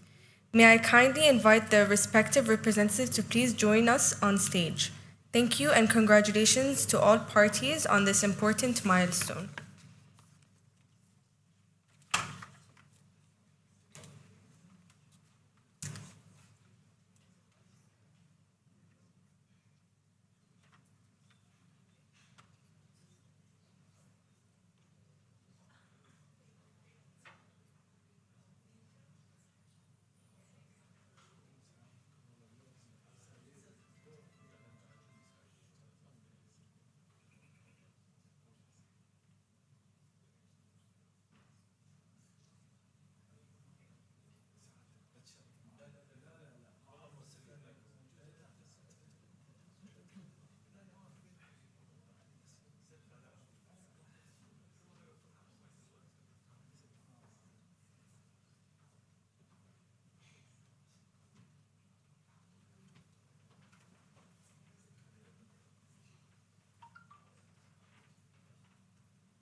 Ladies and gentlemen, we'll now move to the second session, focusing on Japan-UAE policy collaboration in space. I am pleased to introduce our moderator, Ms. Shamma Al-Qatba, researcher at Trends Research and Advisory. This session will include 45 minutes of panel discussion, followed by a 15-minute Q&A. Shamma, the floor is yours.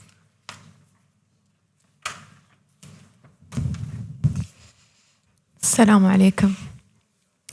I'm pleased to be joined today by an exceptional group of speakers who I would like to call to the stage.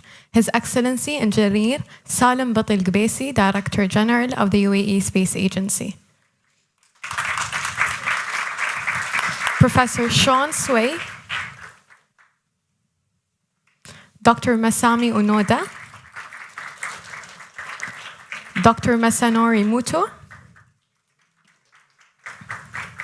Mr. Junpei Nozaki.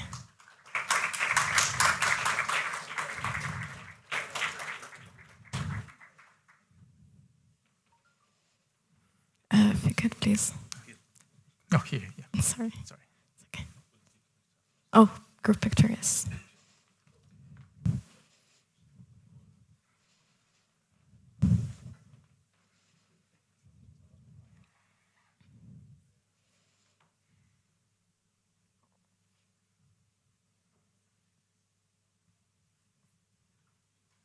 Thank you. Shukran. Please have a seat.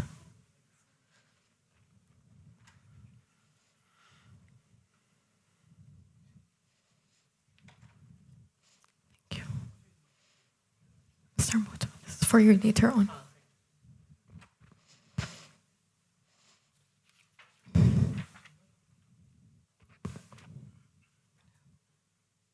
Excuse me. Can you lower your mic, please?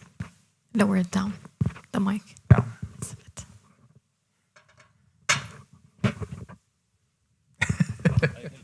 Thank you. Is it okay? Yeah, I think it would work. It work? Yeah. Yes. So, ladies and gentlemen, distinguished guests, Assalamu alaikum wa rahmatullahi wa barakatuh, and peace be upon you all. It is a pleasure to welcome you all to our second panel discussion for today, titled Bridging Horizons Japan-UAE Policy Collaboration in Space. Today, as the UAE accelerates its presence in space exploration and Japan continues to lead globally in advanced space technologies, we meet at a powerful intersection where two future-driven nations align their visions, their capabilities, and their ambitions. Japan and the UAE may be geographically distant, but in space, we're closer than ever. Our cooperation, from lunar missions to satellite technology, from human capital development to debris mitigation, reflects a shared belief that space is not a competition, but rather a place that offers a collective opportunity. Our discussion today will explore what lies ahead, how we align national space strategies, how we build cohesive regulations, how we create talent pipelines, and how we turn blueprints into breakthroughs. I'm pleased to be joined today by an exceptional group of speakers, His Excellency Salim Batil Gbesi, Director General of the UAE Space Agency, leading the UAE's national space vision and international partnerships. Professor Sean Sway, Professor of Practice in Aerospace Engineering at Khalifa University, focused on advancing research innovation and talent development. And Dr. Masami Unoda, Director of International Relations and Research at JAXA, who's going to be joining us online, bringing deep expertise in international cooperation and space sustainability. Mr. Masanori Muto, Chief Research Manager and Frontrise Strategy Group Leader at Mitsubishi Research Institute, working at the intersection of industry, policy, and long-term space strategy. And finally, Mr. Junpei Nozaki, Chief Financial Officer and Executive Business Director at iSpace. Welcome to you all. So I'm going to start off with Your Excellency for the first question. So we all know that both the UAE and Japan have long-term space visions extending well into the upcoming decades. So from your perspective, where do you see the strongest alignment today, and where do you believe untapped complementaries still lie?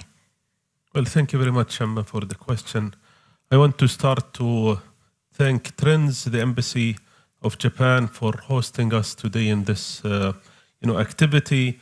Back to the question, there are, as you mentioned, there is clear strategies in both countries, and there is, I'm happy to say, also great communication that is between us and the space agency and the sector in general, and JAXA and the space sector within Japan.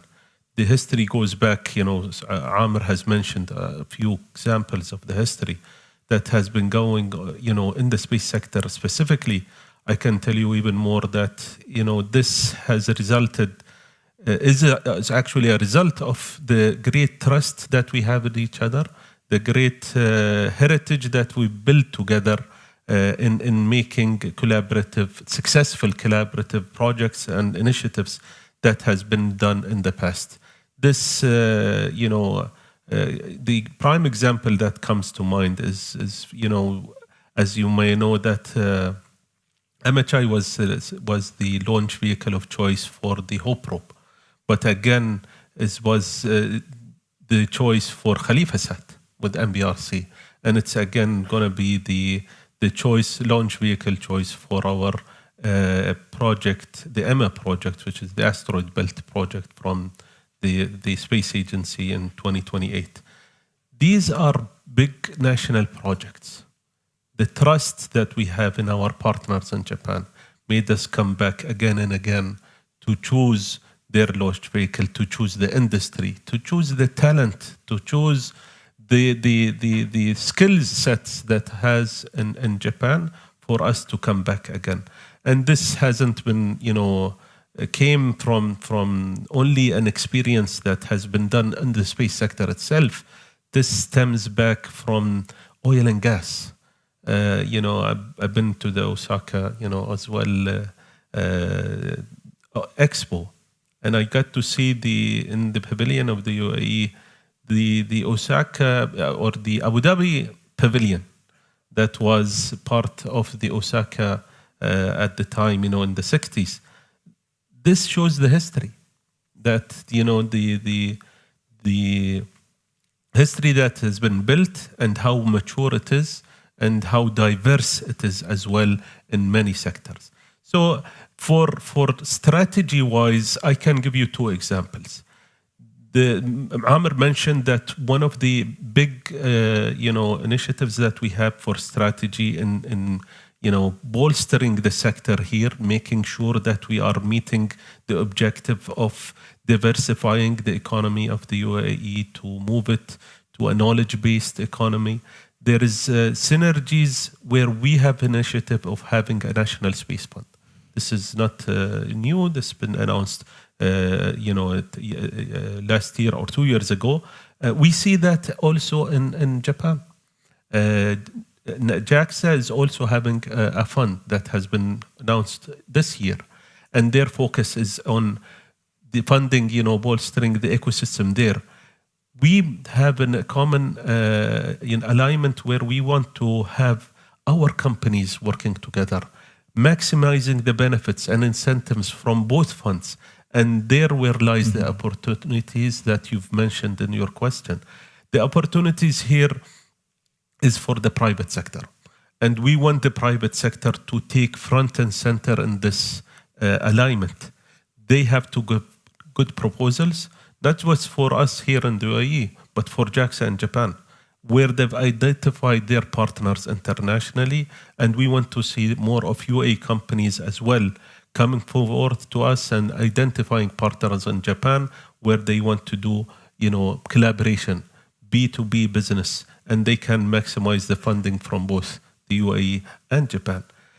We go back, we don't want to do, we don't want to make business decisions on their behalf.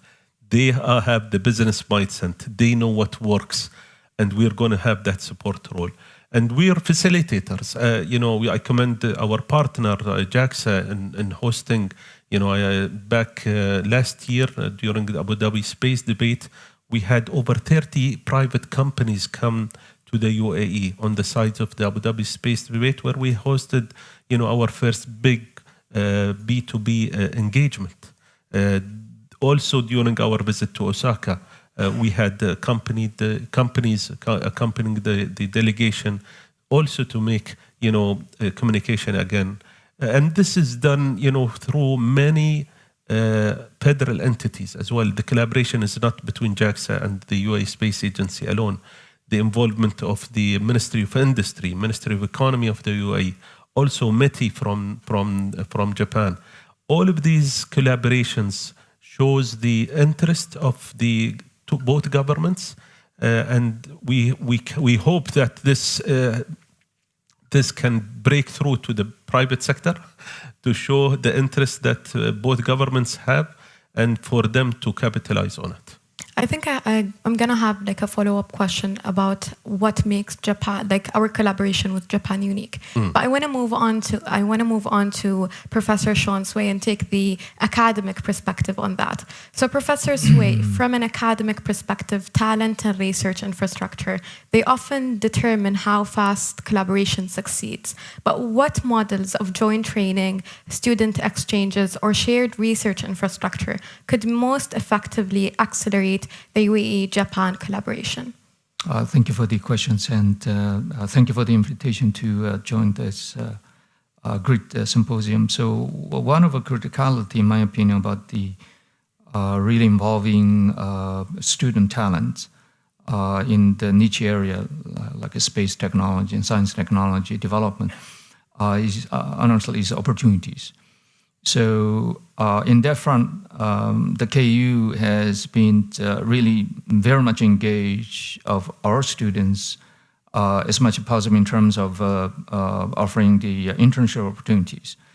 So over the course of years, we've been hosting a number of visits from various entity, global entities and companies and partner companies and institutions as well, university also as well, in international university. So one of the first things that we really trying to push, and at the end we actually reach, for example, some tangible agreement, such as writing of the memorandum of understanding, MOU, of different entities. One of the first things that we always emphasize is talent. To really training our talents and be able to offer the Emirati student opportunities to actually engage. There are quite frankly, there are many success stories. Honestly, we are so busy to push forward. We haven't really got time to really advocate and showcasing those success stories, which is, in my opinion, very encouraging also, is that through this engagement, we had a very small team of students, undergraduate students, to engage in joint satellite development effort. For example, I think the year before last year, we actually had agreement with Hong Kong Polytechnic University, one of the top university.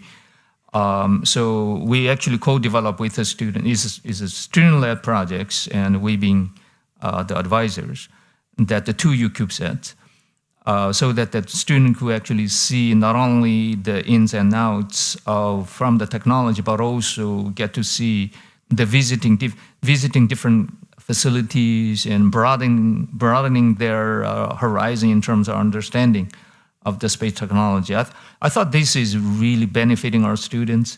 So another good story that we are ongoing now is the collaboration with the University of Bonn in Germany, and so they are actually building up the DiegoSat, which is much bigger satellite, 250 kilograms satellite, with very advanced onboard cameras and video, the radar system. So we have a small teams start engage with them since August. So I think these are really exemplify the importance of having our students. So we Aerospace Engineering Department in KU, in terms of number of faculty, we are small, but number of students, we are one of the largest. So I think in that aspect, I think the national really thrust pushing through from the space agency, UAE Space Agency, from the MBRC, are really launching this very national, high-level, very ambitious space mission. I think that really helped to to really motivating our students to get engaged. So I think if I were to actually suggest, I think with the JAXA we are also very much involved. For example, because of the EMM mission, the Emirates mission to Mars, we had the flight opportunity with the JAXA of launching KU and NYU AD joint 3U CubeSat development. It's called Light 1. In that, we demonstrated the in-house built gamma ray detector.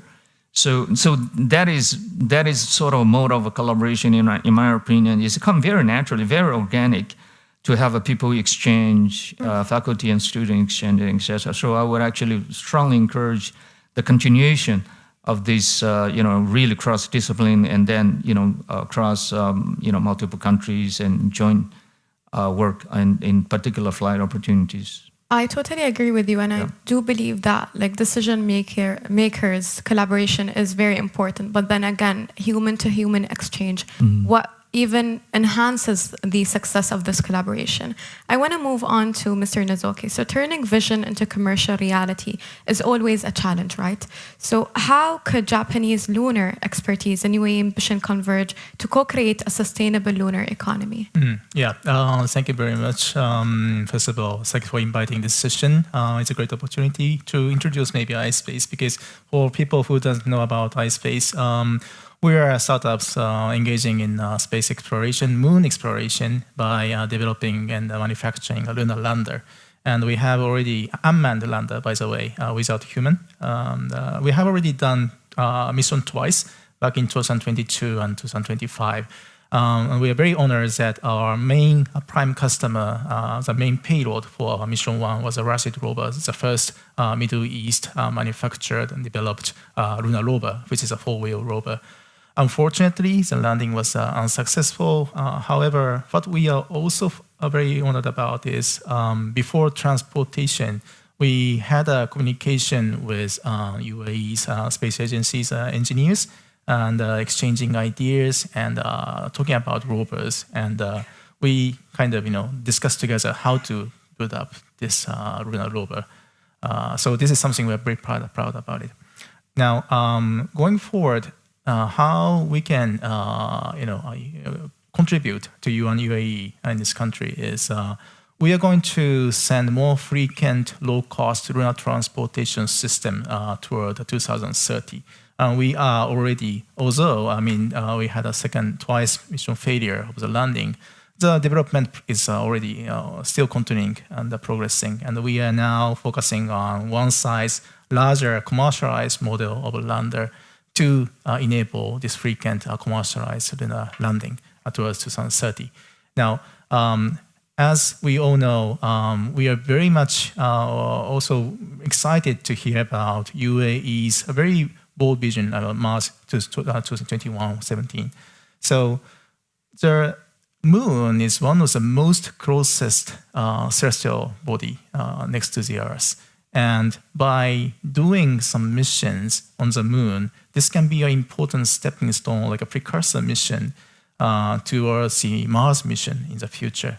And by doing collaboration in this lunar technology, we pretty much believe we can provide many of our kind of cutting-edge technologies so that to UAE, so that UAE engineers can be more also learn many new things about this technology, and together do the lunar mission with Japan.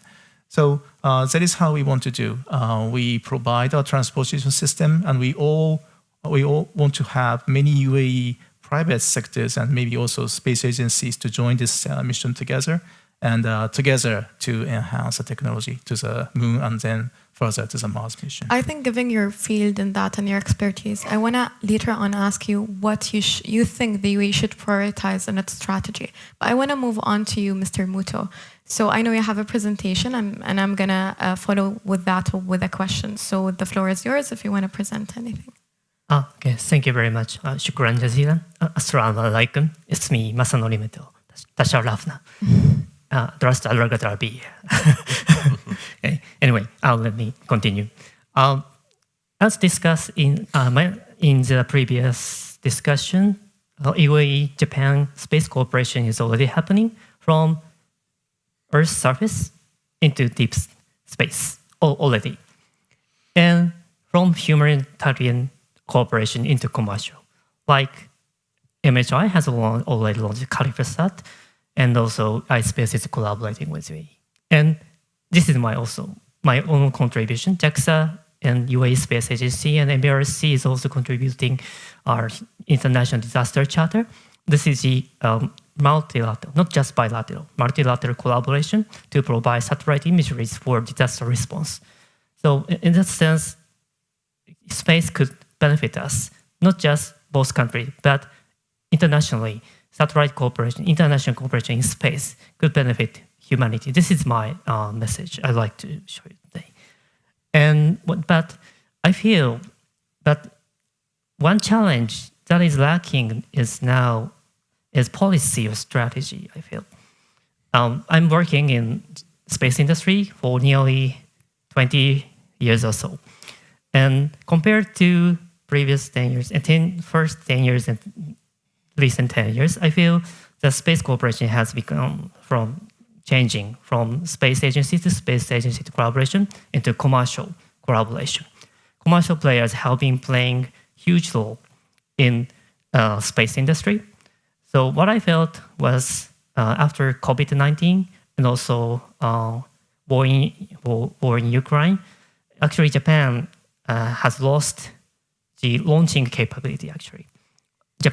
Japanese satellite companies couldn't use Russian rocket, and H3 rocket has failed at that time, and space activities have stagnated actually. In that sense, we are relying on commercial players, but at the same time, it's very dangerous. If economic space activity is stagnated, space activity will also be stopped. Therefore, we may need collaboration with policy, commercial sector. I mean, the economic activities and also policy or security perspective should be overlapped. In that sense, what we are proposing is, as discussed in the previous session, innovation ecosystem is very important between private, public, and also academia, and also Japan and UAE. I think we can develop good ecosystem in space and also AI or other domain, including robotics or other subsystems that is related to space and AI. So, but unfortunately, Japan, we don't have strong connection with these. So I hope we can be a hub for accelerate the collaboration between UAE, Japan for space development. Fortunately, our company MLI has their office in UAE, and I hope we can support the development of collaboration between UAE and Japan. But maybe information exchange should be more sustainable. Human exchange, training for space capability will also be strengthened, and business matching opportunities should be expanded, I feel. Fortunately, in Japan, there are many startups emerging, and I think we can share their tools, services, and capabilities, and maybe UAE could know how we can collaborate together. So that kind of ecosystem development mechanism should be strengthened, I feel. You've mentioned human-to-human exchanges, but in terms of like technologies, what specific technologies do you think we should like cooperate on and co-develop together? This is AI. This is my last message I would like to mention. AI is actually non-space technology, basically, but AI is already there everywhere in space. But still, there are many challenges we have to overcome. Maybe some of you may know 2001 Space Odyssey, HAL. This is our scientific fiction, but rampage of AI could emerge without governance, without ethical code of conduct. I think along with our technology development AI, we may need governance mechanism, ethical issues. I think for that, not only Japan could do that. We may need each idea, including UAE or other countries. So I think UAE has AI technology, but I think including that kind of ethical issues and governance issues, we should collaborate together to develop so that the AI could be a partner, reliable partner of space activities. Hopefully. Thank you, Mr. Muto. Yeah. I would like to move on to Dr. Onada, who we have with us online. So Dr. Onada, we've just explored leadership, industry, talent, and commercial perspectives. So from JAXA's experience, and as His Excellency just mentioned earlier, what lessons from Japan's multilateral space cooperation could be most useful for the UAE as it develops its space governance framework? Thank you so much. I hope you can all hear me well. Yes. Thank you. First of all, let me express my heartfelt gratitude to the organizers for this opportunity to join His Excellency and the esteemed panel today. Because of the upcoming launch, currently scheduled actually tomorrow, it turned out to be a challenge to be there in person, although I will do my very best to contribute to the discussions through this provided beautiful virtual platform. So thank you for that. So I want to echo His Excellency's comments earlier about trust and heritage, because that happens to be exactly what I wanted to emphasize also. Indeed, virtually all of our space programs have some sort of an international component. Nozaki-san just mentioned lunar efforts. Space is hard. We all know that. Also, our launch during COVID was mentioned. This also was a very not so easy launch to be done through COVID, and for the UAE delegation to come to Japan, stay and quarantine and work on the launch, it was very challenging. So space is hard. No country alone can fully achieve the missions and the benefits derived from space programs. And from the ISS, the International Space Station, to Artemis, from Earth observation to space science, our international joint programs have provided synergized efficiency, effectiveness, and in many cases contributed to societal benefits and diplomatic values even. And to do this, international partnership is indispensable. To make this possible, we have had now a long heritage of achieving both shared, not just technical understanding, but also shared principles and rules, and sometimes navigating respective policies, and by this way, building mutual trust. As Japan and the UAE advance our partnership in space, it is essential that we do so based on shared such principles in space exploration and the many other areas together with our international and industry partners, and also for fostering future talent to lead to our future global space endeavors. Thank you, Dr. Onada. I want to come back to Your Excellency. So following our discussion on technology and talent, partnerships usually succeed when they have a unique value. So what do you think distinguishes our relation with Japan compared to like other partnerships we have with other countries? What's unique with Japan? Thank you for the question. A very important question. First of all, there is two sides of the equation. One is the technical side, but the other, I would say, it's more of the cultural side, the social values, the same mindset, dedication, culturally, anchored. These are values that we have both, we share together. The value of transparency, inclusiveness, all of this, is that we share together. But from the technical side, if we look at it closer, is the eagerness or the keenness to innovate. We push the boundaries. We don't like to operate in the comfort zone. True. We want to challenge ourselves, and we try to do that with partners that we think that has the same value and can make us succeed together. We never, we don't think that if you can't make it the first time that you should stop. Prime example, Rashid Rover didn't work the first time, but it's still going on. Rashid Rover 2, Rashid Rover 3 is coming up. All of this tells us that, we have to continue. MHI experience, H3 and one of the missions failed. But it didn't stop us from saying, if we understand what was the problem, we had a really long discussion with MHI to the technical side, what went wrong. We recognize that they know exactly what happened and they have corrective action plans to make it work the next time. That made us, confident enough to choose them again for a big mission to go to the asteroid belt. These are the values that we have.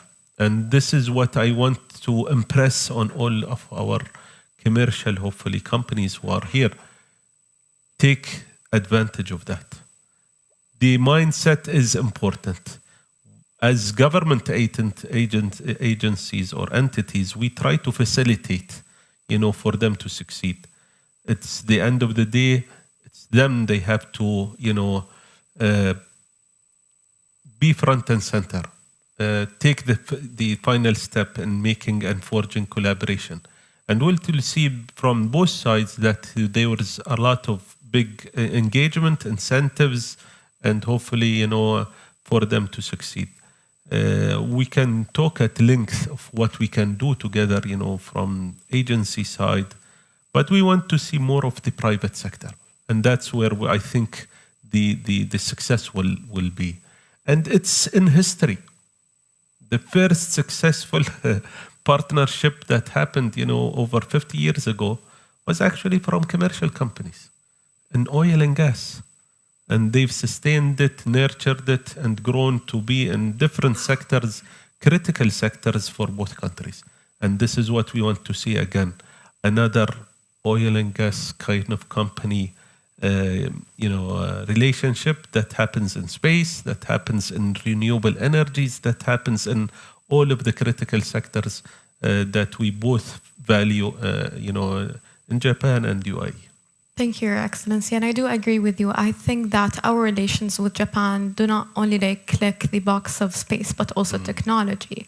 As you mentioned, culture, oil, energy. So thank you for that. And I honestly do agree. So I want to move on to Mr. Muto. Building on both your presentation and the earlier discussion on partnerships, commercial space markets are evolving rapidly. So where do you see the strongest synergies between Japanese and Emirati companies, whether in launch services, data analytics, satellite manufacturing, or linear industrialization? The answer is all.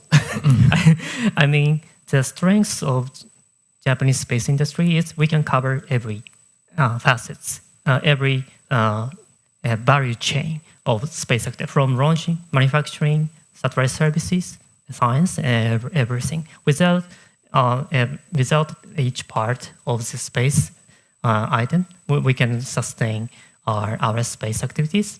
So that is actually the strengths. But one personal idea is, I think space, as I mentioned, space is not just space. Mm-hmm. We have to collaborate with non-space sector, like oil and gas, energy industry, climate change adaptation issues, or disaster response. So what I believe is, I think we can share the same challenges like supply chain management between Middle East and Japan. We may need security or safety. There may be satellite remote sensing observation could use to monitor the safety of supply chain, for example. That kind of sharing common challenges, that's not just space, but non-space challenges could be resolved by space. So that kind of unique collaboration between us could be our maybe our strengths. Hopefully. So Professor Sean, I want to move on to you. So we've just heard about industrial and commercial opportunities. From the academic side, where do you see the highest impact opportunities for joint Japan UAE research, whether in propulsion systems, robotics, nanosatellites, or AI-driven mission designs? Thank you for the question. As a UAE being very young and dynamic, and particularly I think in the space domain, we come in kind of a little late. So it is critical for us, particularly, to choose what area that we should actually focusing on. So if you actually consider, gentlemen, that Muta-san actually indicated, or earlier discussion was indicated about the options in various wide range of the space industry. So the three areas that you just indicated about the propulsion, robotics, and AI-driven technology, quite frankly, are precisely the area that we are actually embarking on in our laboratory. Propulsions, in a sense that not the launch propulsion capability, but rather micro propulsions that is particularly tailored for either CubeSat or small satellites. Something that we would like to demonstrate very soon. Actually, this project is all funded by UAE Space Agency for the past many years to actually encouraging us to continue to develop, and which is precisely echoing what His Excellency just indicated, that the continuations of the development work, and in really the goal, overarching goal, is actually be able to demonstrate our capability, in-house capability. And the other, robotics, in my opinion, is something that is a race going on, of course. I mean, you see every now and then you have these humanoid robots and AI-driven technology and whatnot. And these are the area, particularly where we actually trying to address, is what are those things we can actually put it into in space. Because AI in space and robotic, for example, robotic assembly of a space structure is something that has been discussed quite recently. So if we were actually be involved and embark on that area from the UAE side, quite frankly, we will be the first batch of entity that really, developing and building up that area of capability. So I completely agree that we have undergrounds from university side that we do have the group of students, including postdoc and PhD students, graduate students, and all the way down to senior design projects that actually focusing on a lot of these very intriguing space technology, including sloshing, propellant tank sloshing, etc. Those studies that we've been actually developing in-house. Thank you. Thank you. I want to move on to you, Mr. Nizoki. So as a commercial operator working on lunar access, your perspective is, of course, invaluable. So what should the UAE prioritize in regulation, finance, or infrastructure to attract more Japanese space startups and missions? Well, yeah, that's a quite difficult question because there are many challenges, I think. But maybe if I point one thing is financing is always challenging for startups. And there are many Japanese space startups, and especially if they are focusing on kind of deep tech type of space technologies, typically it will require a long term development period. For example, our lander initially took at least 5 years to develop the first initial model. And also in terms of the size of the investment is huge. It's not like 10 million, 20 million. It's almost like close to 100 million. So how a company as a startup can continue this development? In the foreign country outside Japan is always challenging for Japanese startups. And there are always a very strong discipline and the governance coming from our board members. Can you really makes a business in the country outside Japan? So I have two cases. iSpace is based in Japan, headquarters in Japan, but we opened our entity in Luxembourg back in 2017. And now we have 50 local engineers working in Luxembourg office. And so at the same time, in Denver, US, we also have more than 100 engineers, local engineers working in Denver. Both cases, the reason we could open the entity and expand the base there was existence of the program supported by local space agencies. So as you know, well, NASA is in US leading this Artemis program. They have a commercial lunar payload service program, which was a 2.6 billion size of 10 years program. That was clearly the timing that we decided to make a long-term commitment in US. And Luxembourg, whereas it was not a purchase program, but more like a 20 million size of MOU that we discussed with Luxembourg Space Agency. So without kind of some kind of certainties, we have already kind of showed our kind of approved of activities that we can invest in outside Japan and create a local engineering in that country. And we think it's very important because, I think Muto-san also mentioned, space really requires collaboration with outside space industries. And for example, many people doesn't sometimes forget about it, but it's one of the uniqueness of the moon, for example, is moon has a land. And, because what this means is there are various industry on this terrestrial industry. Most of the industry has opportunity to do the activities on the moon surface because they have a land.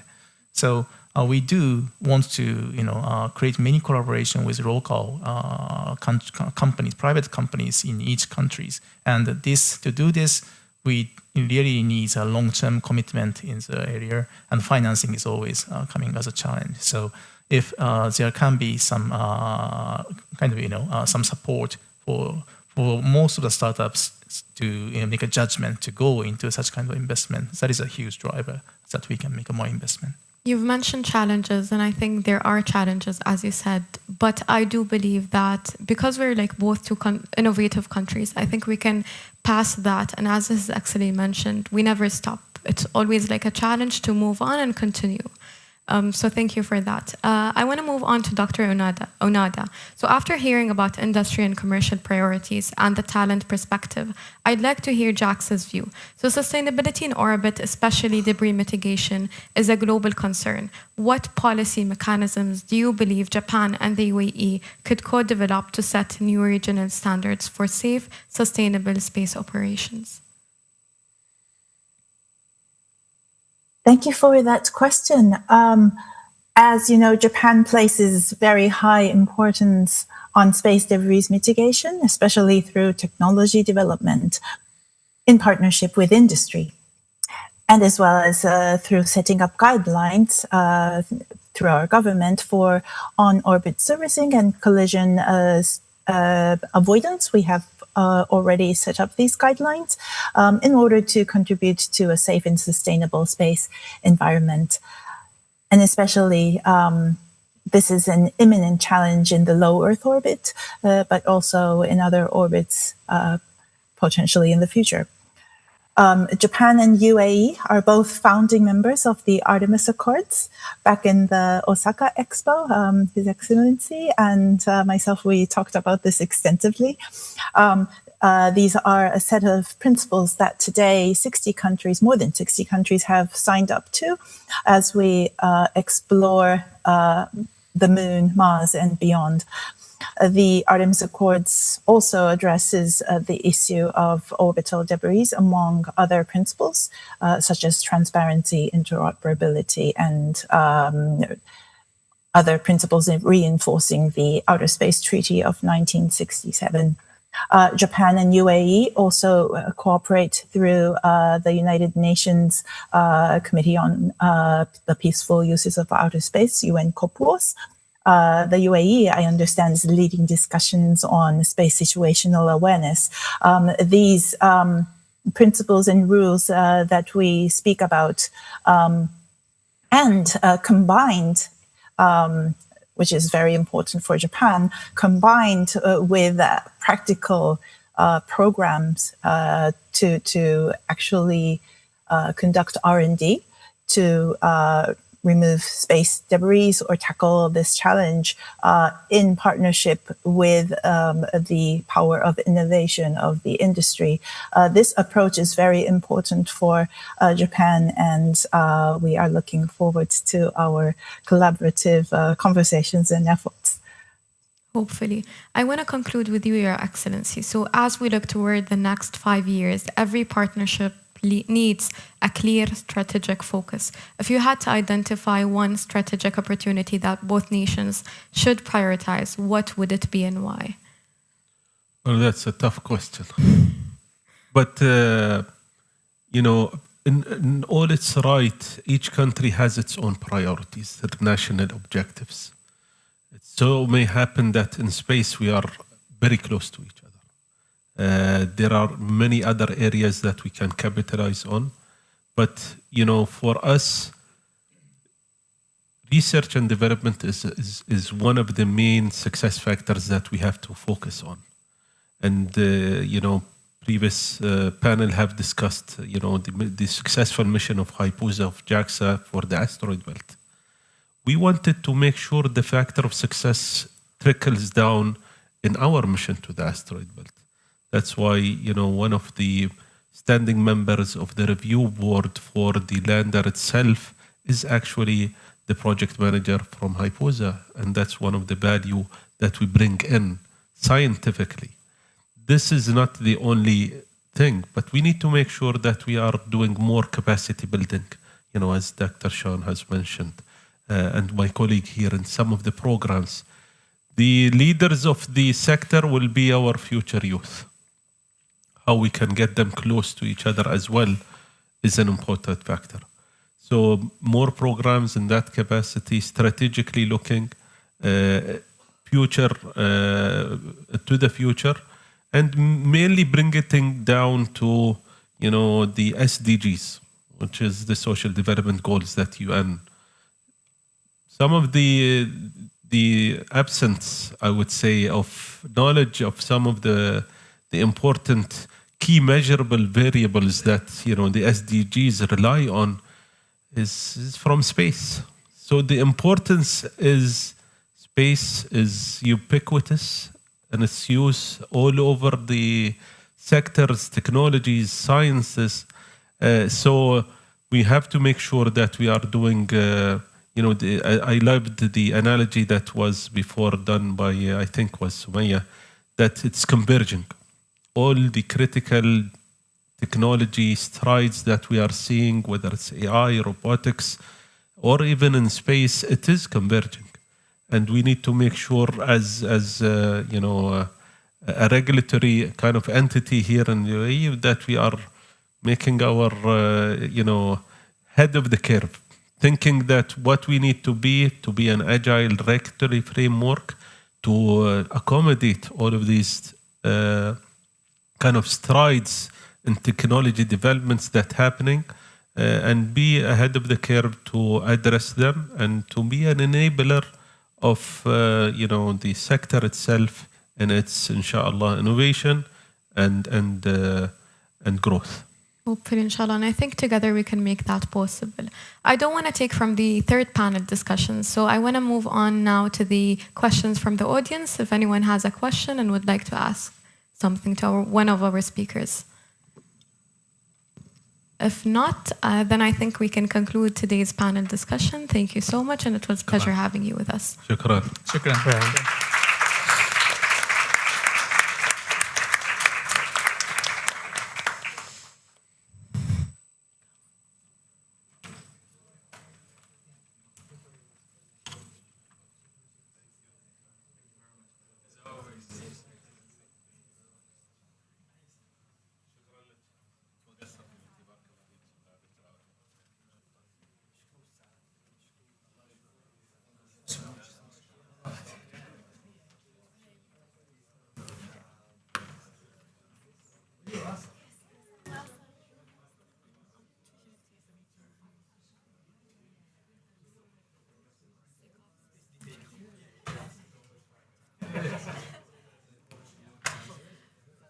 Ladies and gentlemen, we will now break for lunch. Kindly return after 1 hour at 2:40. And we will continue the sessions highlighting Japan's innovation and leadership. Thank you.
Welcome back, everyone. Session 3 showcases Japan's leading edge technologies in robotics, metaverse, and human-computer interaction, and how AI is accelerating their impact across industries. I am pleased to introduce our moderator, Mr. Rashid Al-Zaabi, researcher at Trends Research and Advisory. This will be a 45-minute panel discussion. Rashid, the floor is yours.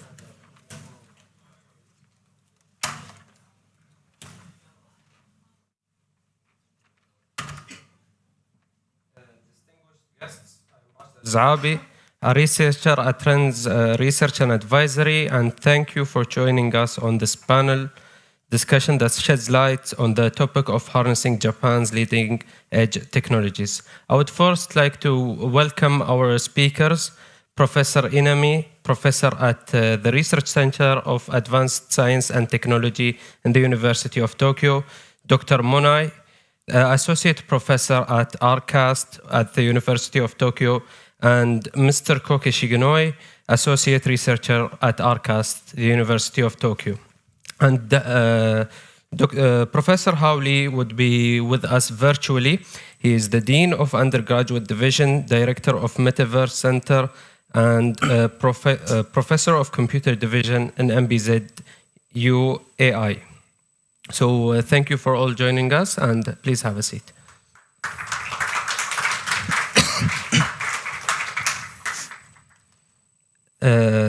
This panel would explore the topic of harnessing the technologies across sectors, such as robotics, metaverse, human-computer relations, and their transformative applications across industries, accelerated by the AI advancement.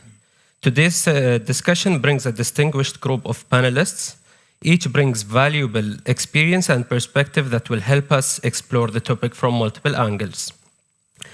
And first, since Professor Hawley is joining us virtually, I would like to start with the professor, and I would like him to introduce what he does, what he works as, and what is like the technologies he is using. Thank you. Can you guys hear me? Yes, doctor. Oh, great. Okay, good. If you don't mind, I'm just going to share my slides very quickly so that you guys can see a couple of visuals as well. All right, so let me share. Okay. So can you guys see? I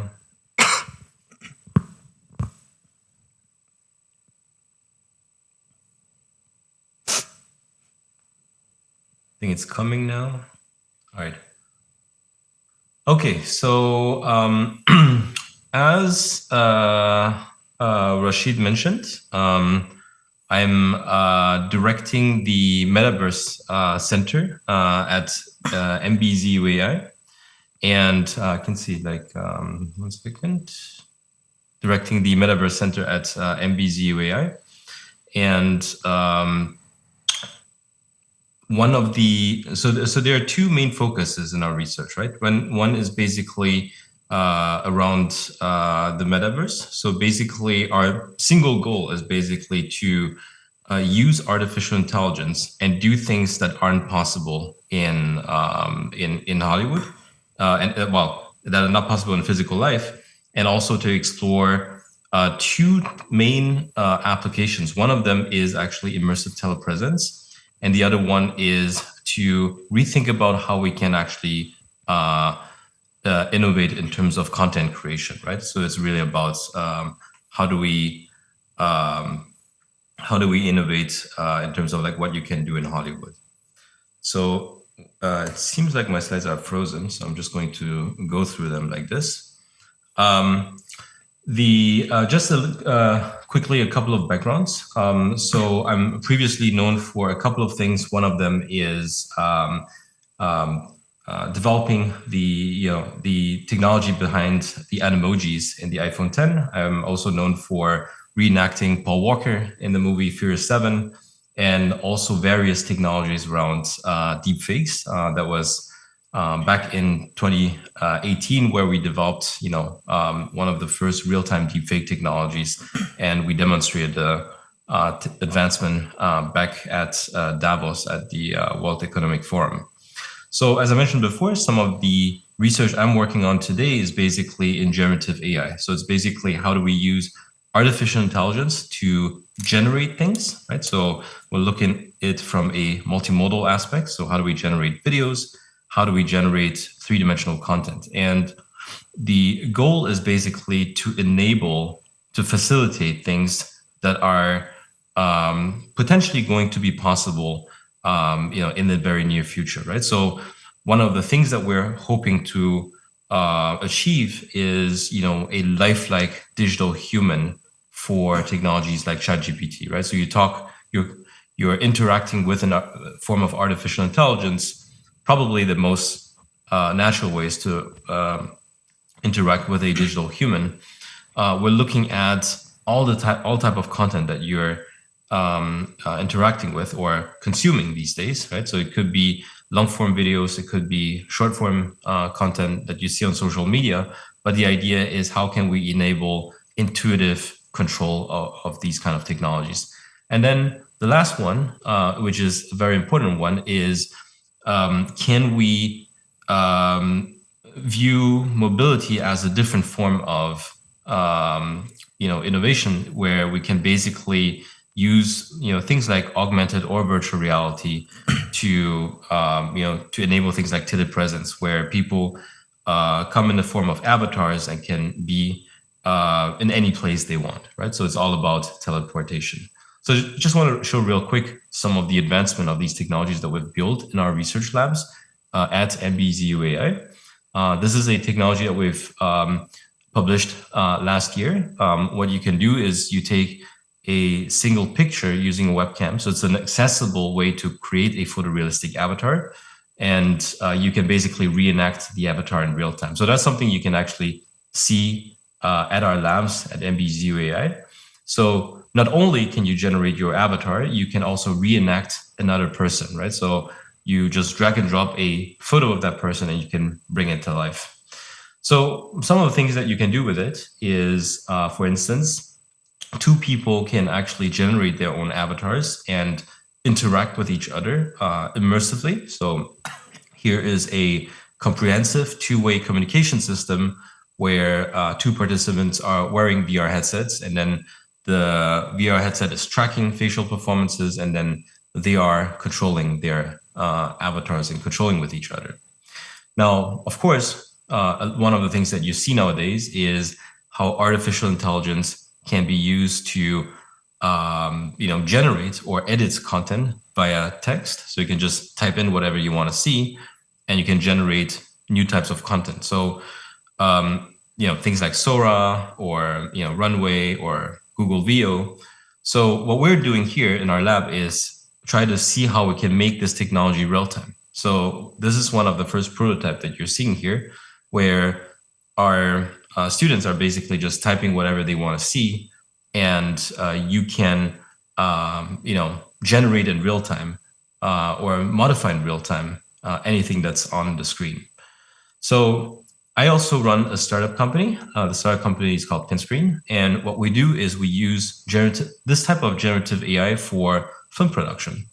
And as I mentioned before, a lot of it started off with our development of real-time deepfake technology that allows you to face swap with any character. So one of the applications that we're seeing here is, for example, how in Hollywood, people can use digital doubles. So the idea is that they would use another actor and they want a different actor. They can basically train a model and replace the face. That's one of these technologies where we use to make effects like making a baby speak. This is through the effect of reenactment. So you can see over here how this actor is basically driving the facial performance of the baby, or we can use it for de-aging. So this is a form of storytelling where you can actually go flashbacks, right? And if you have an aged actor, he can basically see himself younger. So watch out for the new Fallout season 2, which is coming out very soon. We've been working actually on many of the shots in the new season. And last thing I just want to show is this is a nice example from famous Japanese anime called Akira. And one of the things that we're developing right now is basically a new type of pipeline where you can use the performance of someone to recreate an animation, right? So instead of having an artist do animation, you just record your performance and only provide a single input image, and you can actually recreate an animation in this way. So that's sort of like some selected activities of research and innovation that we're building in our labs, as well as part of my startup company here in the UAE. And also, just to mention very quickly, we do have active collaborations with the University of Tokyo. On avatar side, for instance, we're working on, hair algorithms for digital hair modeling. And also with Sony, we have some ongoing collaborations on how do we use AI to generate dance videos, right? So there's various areas where we're working with Japan. So that's it. So just wanted to very quickly showcase what I'm working on. Thank you. Thank you for your brief introduction, Professor Lee. And what you have shown me actually brings us to our first question. And given your experience with AI, how are the technologies in the field of research and development are being applied across industries such as healthcare, mobility, manufacturing, and energy? Yeah. So, I mean, that's basically the beauty of artificial intelligence, is that you have many of these short-term and long-term adoptions of artificial intelligence. Like a lot of things are low-hanging fruits, and across the sectors that you mentioned, right? So you mentioned healthcare, you mentioned manufacturing, energy. I mean, all these are like areas where you have organizations. I think some of the first adoptions in artificial intelligence are how do they incorporate things like large language models or reasoning models into their organization, right? So basically supporting, the first areas is the one where every organization is being augmented are, things like HR or any administrative and logistical operations within organization. They would incorporate these type of artificial intelligence. Now, where the deepest impact is that you're seeing in the especially in the past 6 months, is in incorporating AI agents into development, right? So any type of organization that has some form, especially when it comes to software development, where you have software engineers that are writing codes to generate prototypes, it's quite incredible what you can do now. Really think about you have, let's say, half a year to a year of software development that you can reduce into, that requires a team of software engineers for, a team of 10 people, 10 software engineers would take you literally 1 or 2 weeks by a single person right now if you use AI in the right way. So it's that dramatic. So I think, if you just think about how AI can impact all these areas. What I was showing before, those were very, advanced form of generative AI. But when you think about large language model, this is another form of generative AI that is, instead of generating images, it's generating text and knowledge. And when you incorporate these form of AI systems, they would impact any possible field. Now, let me give you very quickly a couple of concrete areas where AI enters when it comes to the sectors that you mentioned. For example, specifically for healthcare, I think some of the places are in, diagnostics, right? So, for example, we are incorporating AI in medical imaging, like how, what people want is basically they have X-rays or things like that, and you want an AI to automatically generate, for instance, a report and very accurate diagnostic of what kind of disease a person has, etc. Right? When it comes to energy, right? Electrical grids, and also how do you optimize for electricity? I mean, it's something where our university has active collaborations with a lot of the energy suppliers within the UAE as well. And many of these collaborations are in terms of like, how do we incorporate AI to, improve efficiency of, how electrical resources are used. The way you have to think about this is electricity in households, in big industries is all about, you have sensors everywhere. You're trying to predict how to allocate the resource in the most efficient way. So the obvious use case there is, how do we incorporate AI to make much better predictions to, save energy and also be more efficient? So that's just like two real examples. And yeah, so happy to discuss more. Thank you for the examples, Professor. And I believe that the application of AI into these sectors will also shape the future of how it will look like. And you have mentioned before that you have collaboration with the University of Tokyo. And I just wanted to ask you if there is a specific Japanese technologies that could be piloted or co-developed within UAE's innovation ecosystem. Yeah, I think, look, in terms of collaborations, right? So some collaborations is simply because, we have top expert in specific areas. And very often they already have collaborations with, top scientists, top, faculties or top researchers in Japan. And those could have happened regardless of where we were, right? We could have been in the US and we could have had collaborations with Japan. It doesn't matter. But there's also some collaborations where I can see why a collaboration specifically in the UAE is meaningful. And that is when it comes to, for example, things such as, things that are bound to culture and also to the language itself. So let me give you an example. So let's say there was some development where you need a large language or a reasoning model. And for example, you have an incredible technology that has been developed in Japan that uses this kind of language model, and you want to deploy that in the UAE. So now, obviously, it's just like a human, right? You need, for instance, an Arabic large language model, or you need to train it with the Arabic large language model if you wanted to deploy it, natively in the UAE. Let's think of an example, right? So let's say you have a smart vending machine.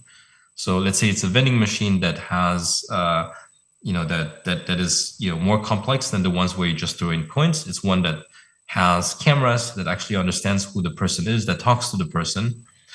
Or you're going to a retail store and you have, some robotics supported system that allows you to do, automatic payment. And it's talking to you. Then obviously, if you deployed it in the UAE, you don't want it to speak Japanese. You want it to speak Arabic. You want it to speak maybe have even a Emirati accent in terms of, you want these kind of like cultural subtleties to be incorporated into technology. So I think anything that is making those kind of systems smart will have a huge potential for, collaboration. And what Japan would, what the entities in Japan would benefit from it is very clear. For instance, they are developing something that has, first of all, that can be deployed outside of Japan. And the second thing is they can also benefit from the expertise that we have in terms of training large language models and also incorporating those kind of things into various applications, right? So it's just one example of what immediately jumps into my mind of how such type of collaboration would be meaningful. And of course, many of those are incorporated into robotics, right? When you think about where robotics is going these days is you always have the robotics as the machine itself, but also the brain of the robot that is, nowadays anything that's smart is powered by a large language or reasoning model. Thank you for your clear explanation on how these collaborations can work in the future. And thank you again for joining us virtually and taking the time to intrigue the audience about the new technologies that are co-developed within the UAE and Japan. And I would like to move on forward to Professor Inami. And I believe, Professor, you want to show an introductory video to your lab in RCAST. So please start with the video. Hello, I'm Masashi Inami, from University of Tokyo. So I'm a Deputy Director of Research Center for Advanced Science and Technology. So I'm colleague of Professor Ikeuchi. And so at first, I'd like to introduce new type of new relationship between human and AI robot. So I can say human AI robot integration. So that can say HAIR. So this is one of our research achievements, which is called meta-limbs. So you are able to put extra robotic arms behind from your back, and so that robotic arms helps you to do something. Maybe why we developed this work was maybe when we discuss about AI and robotics. So we usually consider that is almost about automation scenario, replacement of our humans. And so we also have some technology which is called human computer interaction. It is called HCI area. Maybe by using mouse or by using touch panels. It also changes the relationship between human and computer. But recently, many researchers in Japan started to focus on new type of relationship together with robot and AI, which is called human AI robot integration. And then, it helps us. The system can help us to not automation, but augment our abilities. So we actually have such kind of international conference. At MZU AI. Yeah. This February, and also next year, we also host such kind of international conference of human augmentation in Okinawa, Japan. Maybe we have large community of human HAIR, and then we have this type of applications. Here, maybe such as healthcare that Professor Haori mentioned. Also, in Japan, as you know, we have a lot of small factories which has some traditional manufacturing skills. And we can also enhance such skills. And maybe we are able to connect with transportation and mobilities, and as well as telerobotics, and which can be applied in the space, as outer space. And maybe knowledge work and creativity enhancement is also important. So I actually collaborate with Nintendo or Sony's. Actually, do you know new game machine developed by Nintendo Switch 2? Actually, Nintendo uses our patent. Maybe when you play Nintendo, you can feel some vibration that uses our patent. but anyway, that is also very beginning of how computer can change our life and our behavior. So that is my point. Thank you, Professor. And I want to ask you, from your experience in working in the technology and robotics, what do you think is the most impactful robotics and gamification technologies emerging from Japan's research and development sector? Yes. So actually, so as I mentioned before, these applications are also one possible applications and also one possible industry sectors. But so important point is so Prisma, so Nintendo or Sony, of course they use state-of-the-art technology for their game machines. But so just providing technology is not enough. Maybe context, experience, and maybe intellectual properties.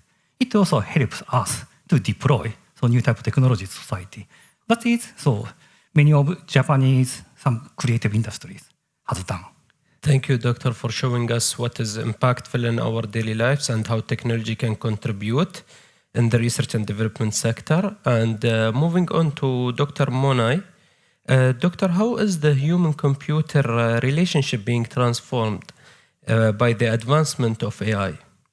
Okay, great question, and thanks for having me here today. I would like to consider this topic mainly in terms of communication or data traffic.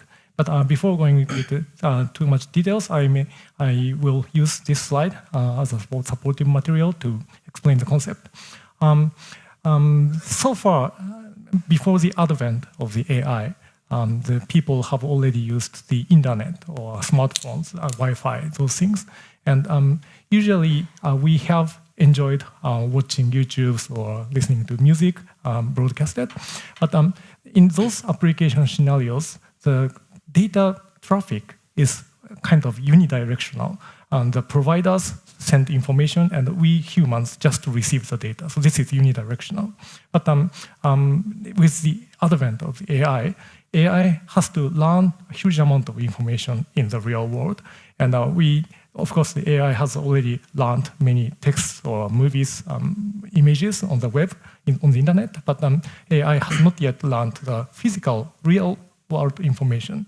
And in that era, I think we humans become a new data source, not just the web, the text written on the website, but we humans become the physical data sources. And the human-computer interaction will be evolving, in my opinion, in a way that the more data can be smoothly and transparently transmitted from our body to the cloud or to the network, so that the AI can know better about the physical world. And towards that kind of vision or research questions, we are working on technology to interconnect between the in vivo world and ex vivo world, which are the inside or the outside of the human bodies. So this illustration just conceptually shows that the inside of the body and the outside of the body is totally different worlds in terms of information technology. And in our bodies, of course, our body is kind of wet, whereas the external space is dry. Our body is composed of waters, and it's inherently wet. And also, if we regard our bodies as an information system, we have brains, we have organs, we have muscles, and those organs are connected via cables, wires. Those wires are like nerves or blood vessels or those physical cables. So our body is wet, and on those physical cables, the information is transmitted using the ions or bloods or those chemical materials. And the transmission speed is kind of slow, but the number of those bundles of the nerves are quite enormous, more than trillions of nerves inside our bodies. Therefore, we can characterize the human body as wet, slow, but dense information system. But the outside of our body is the complete opposite. The atmosphere is dry, and we transmit information using the microwaves or those optical waves. The transmission speed is quite fast, and each communication nodes, like mobiles and Wi-Fi routers, they are rather scattered in the environment in a sparse way. So we can characterize the ex vivo situation as dry, fast, sparse communication situations. So they are inside and the outside is completely different, and we want to seek technology that interconnects those two totally different worlds. And I can also show some example that so far when speaking of huge amount of data, wireless transmission or data communication, one of the main applications usually discussed is high definition movie, like 8K videos or 16K videos. The usually discussed scenario is that with a higher bandwidth, with more data communication transmission capability, we can enjoy movies with a higher resolution. But that is not, of course, that is one promising application, but we do believe this is not the only possibility for the future technology. And let's take a look at one example, which is a recent revolution of the brain-machine interfaces, or in short, BMI. This photograph is some prototype of invasive type brain-machine interface developed by Neuralink. E.Musk means Elon Musk, by the way. But in their startup companies, they are producing some prototypes of the invasive type BMIs, which consists of thousands of channels of the electrodes embedded in the brain of the animals. And if we calculate the number of those channels, and also we calculate the so-called sampling rate or resolution of the measurement, then we can estimate the amount of data to be handled with this kind of measurement. And we know that this is already becoming a huge amount of data. So right now, since we do not have a sophisticated technology enough for this kind of scenarios, right now we have to slow away much amount of the data, even though we record it. But then we throw away the data and compress the data, and then only after that we can extract that kind of information from the inside to the outside. But of course, with the more sophisticated technology, we can directly read out those kind of rich data out of our human bodies. And another example I just want to shortly mention is that this kind of so-called functional ultrasound, which is a recent breakthrough in the field of brain science and engineering. And they have used the conventional ultrasonic transducer with a sophisticated signal processing that allows us to detect minute change of the blood vessels in the brains. Therefore, if we intend to move our bodies, that intention is already reflected in the blood flow in the brain, and this could be detected in a non-invasive manner. The Neuralink example was a kind of invasive technology, but the use of ultrasound enables a non-invasive type of human motion detections. But as I said, this functional ultrasound uses ultrasound as a modality for sensing. And ultrasound has already been used for a variety of applications. I think many of you have an experience of ultrasonic imaging. In the case of ultrasonic imaging, it's quite useful and non-invasive and very nice technology, versatile technology. However, there's one fundamental limitation of the usage of ultrasound. That is, we always need physical contact. We need tight contact to use ultrasound. When you get a medical check using ultrasound, you have to put some gels on your skin surface, and then only after that you apply the ultrasonic probes attached to the body surface with a tight contact. And whenever you use ultrasound, you have to apply gels, and you need a tight mechanical contact. So that was a conventional approach. But now we are developing a novel technology to make this entire measurement process fully non-contact or wireless. Instead of this kind of conventional contact type ultrasound, we use the electromagnetic waves, so-called terahertz waves, that can generate ultrasound inside the body beneath the skin without any mechanical contact. And I do not go into the details of why this combination of terahertz and ultrasound makes sense, but actually this makes sense. And we are also developing this kind of technology so that sophisticated human internal measurement can be in a contactless manner. So as opposed to the conventional contact type ultrasonic imaging, we have demonstrated to enable ultrasonic imaging inside the body without contact. And now we have demonstrated a cyclic distribution of the bones and meat and bone and meat. They have different stiffness, therefore we can visualize this kind of internal information without touching. So this kind of new technology will accelerate to collect data from the inside of the human body to the external world. So this is something, one promising research direction for the human-computer interaction. Thank you, Doctor, for sharing your very advanced science, and hopefully we are looking forward to what it would look like for the healthcare sector. And moving on to Mr. Shigenoi, I believe that you are not only a researcher but an entrepreneur. So what do you think would be the role of Japan's AI and robotics in the business landscape? Thank you, Rashid. My name is Coach Shigenoi. I'm an entrepreneur, management consultant, and Middle East researcher. So since we have excellent academic in this panel, I'm focusing on the business side. So let me start with my bottom line. If AI is the brain of the digital economy, robotics is the body. And Japan's role has been to quietly build that body for the world. I'd like to make 3 simple points. First, Japan is the physical foundation of global automation.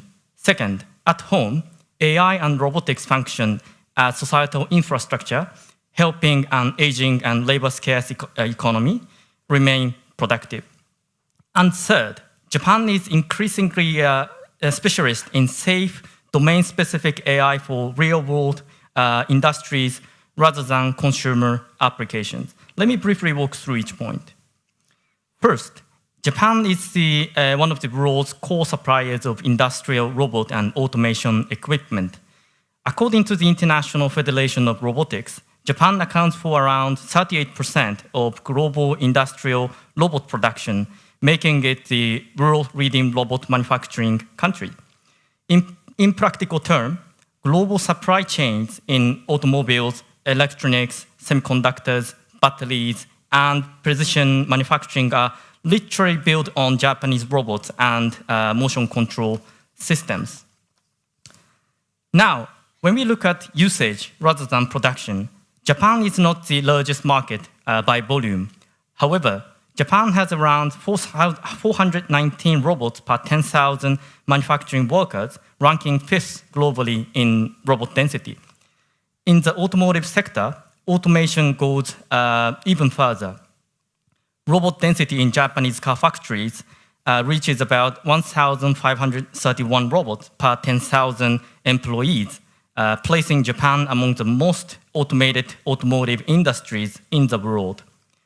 This is why companies such as Fanuc, Yasukawa, Kawasaki, and Mitsubishi Electric are deeply embedded in factories across Asia, Europe, and the Middle East as critical suppliers of robotics platforms, controllers, and sensors.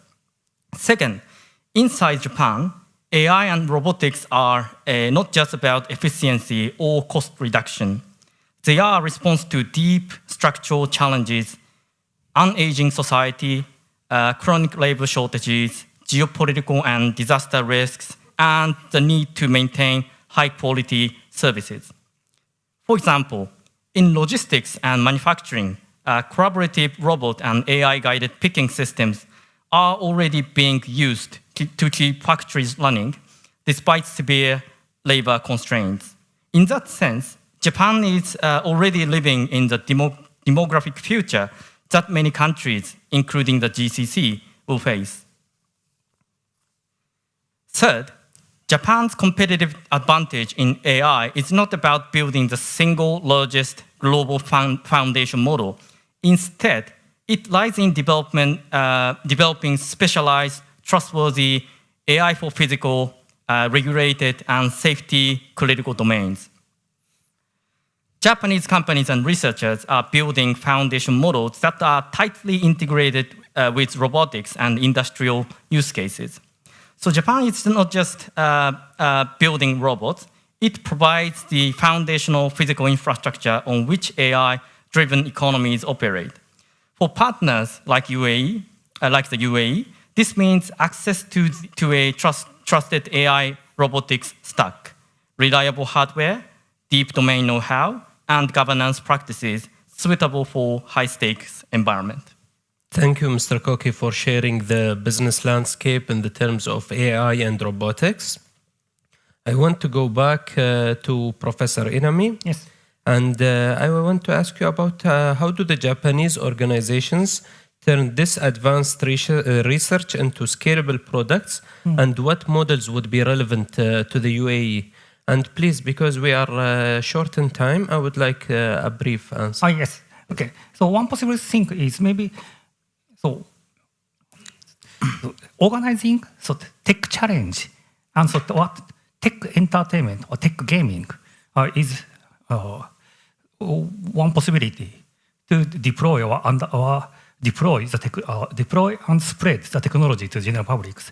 So such as robot competition. I heard in Abu Dhabi, you have already hosted UAV and UGV competition racing here. And actually, one Japanese team attended to show their AI technique, AI autonomous driving technique here. And we also have a strong history of robotic competition. Also, I have also established new type of sports, that is superhuman sports. Maybe we are able to establish such a joint event together. Maybe it is good opportunity to show state-of-the-art technology to general publics. That is one important point. And Thank you. Thank you, Professor. And I believe this would be a very important part of collaboration and would lead also to more cooperation in the technology and AI. Yes. I would like to go back to Dr. Monai, and from your point of view, how do you believe the AI contributes on gathering the data needed and the research of the human body? Yes, in my experience, the information about the humans is not just text or images or movies, right? We are physical beings. Therefore, information about the humans are not just about physics, including physics and chemical thing, and also physiological, psychological, many different aspects of the physical information is required for the AI to better understand the human. Therefore, we think the cameras or microphones, they are usually used to capture audiovisual information, but we think that is not enough to fully analyze the human.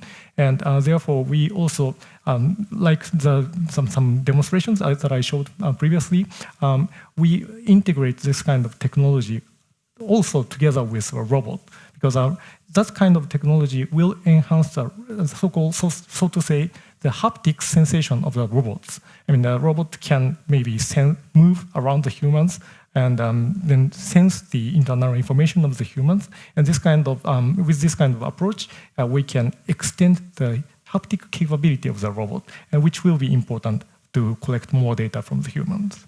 Thank you, Doctor, for contributing this idea on how AI would make a computer and human interaction. And going back lastly to Mr. Koki, you have mentioned the business landscape of Japan itself. However, I want to ask you about the potential areas that we can enhance the collaboration of AI and robotics between Japan and the United Arab Emirates. Thank you.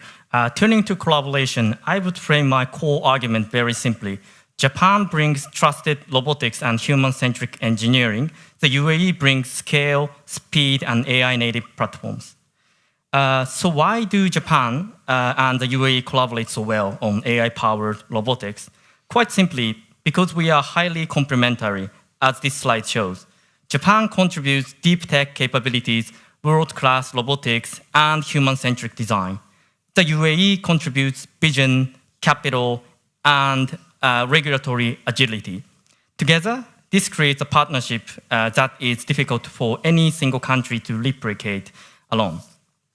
So more importantly, so this is my kind of a core argument, as global technological competition intensifies, particularly between the US and China, the concept of sovereign AI is gaining prominence.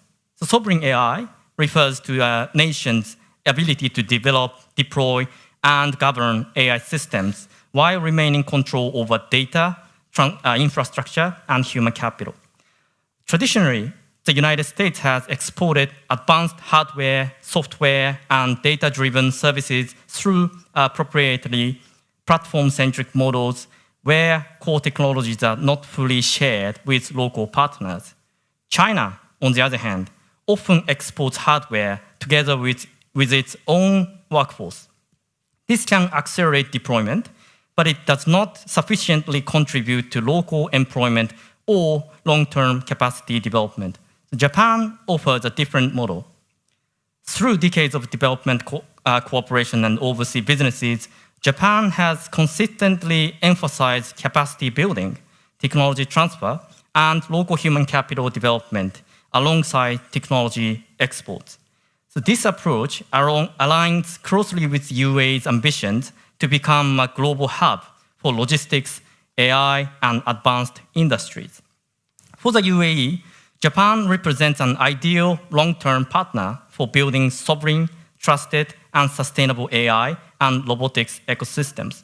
So building on frameworks such as the Japan-UAE Innovation Partnership, which is signed 2 years ago, and dialogues like this conference, I would propose several concrete areas of cooperation. So again, Japan and the UAE should aim to build global AI and robotics platforms, not just isolated pilot projects. Priority areas including autonomous logistics, healthcare and aging, industrial decarbonization, AI, compute and semiconductors, as well as AI governance and talent development. The Japan-UAE Innovation Platform provides an excellent mechanism to scale existing cooperation in energy, semiconductors, and startups into concrete AI and robotics projects.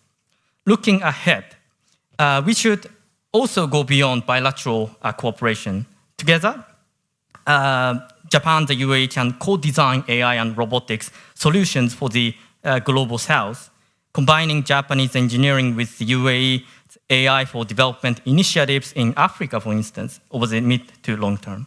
Thank you. Thank you, Mr. Koki. I believe this is a very important part of collaboration in the future. And it starts here, actually. As a think tank and research centers, they start the cooperation, and hopefully it goes with the collaboration for the governments of the United Arab Emirates and Japan. And thank you for our speakers for your enriched insights on the application of Japan's innovation on various sectors, and for sharing the lessons learned on implementing those advanced technology in different fields. This session has explored Japan's leading innovation and the use of AI into enhancing these technologies.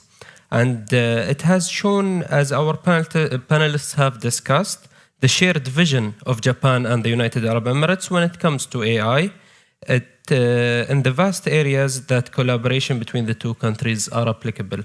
Unfortunately, we do not have time for questions, so if anyone has a question, they can connect with the speakers after the session, and I would like to invite you for a group photo, please.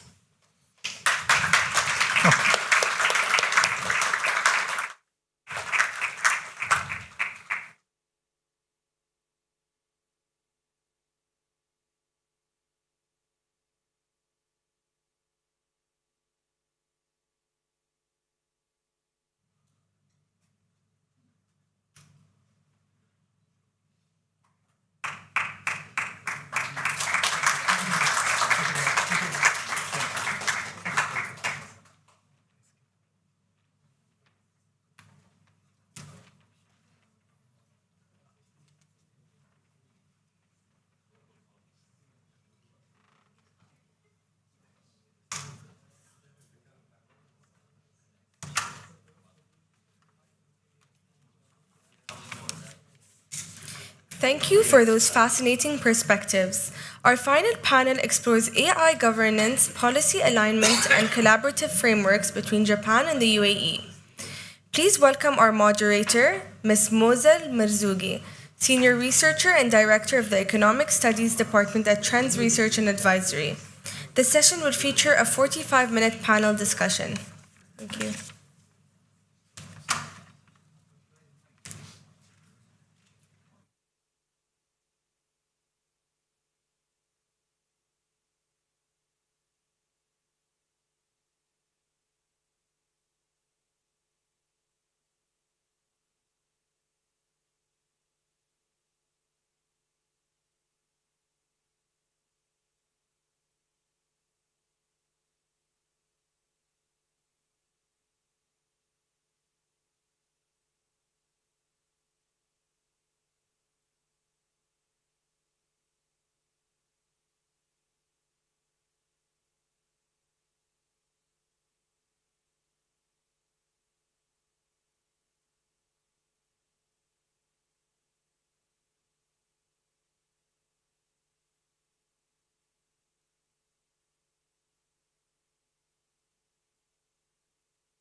Okay, we apologize for the delay. We're gonna go actually on a 15-minute break. If you can grab a cup of coffee and be back at 4 p.m. sharp. We're just waiting for one of the attendees. Thank you so much.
We will be beginning our final panel, which explores AI governance, policy alignment, and collaborative frameworks between Japan and the UAE.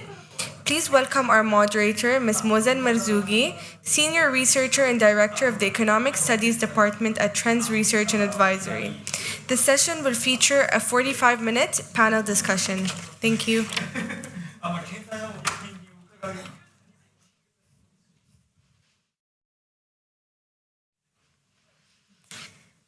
Good afternoon, everyone. My name is Mozel Marzougi. I'll be the moderator today.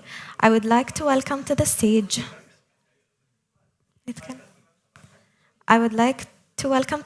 Mr. Ren Ito, Mr. Isa Al-Mannai, Dr. Hiroshi Yamakawa, Dr. Daisuke Okonohara.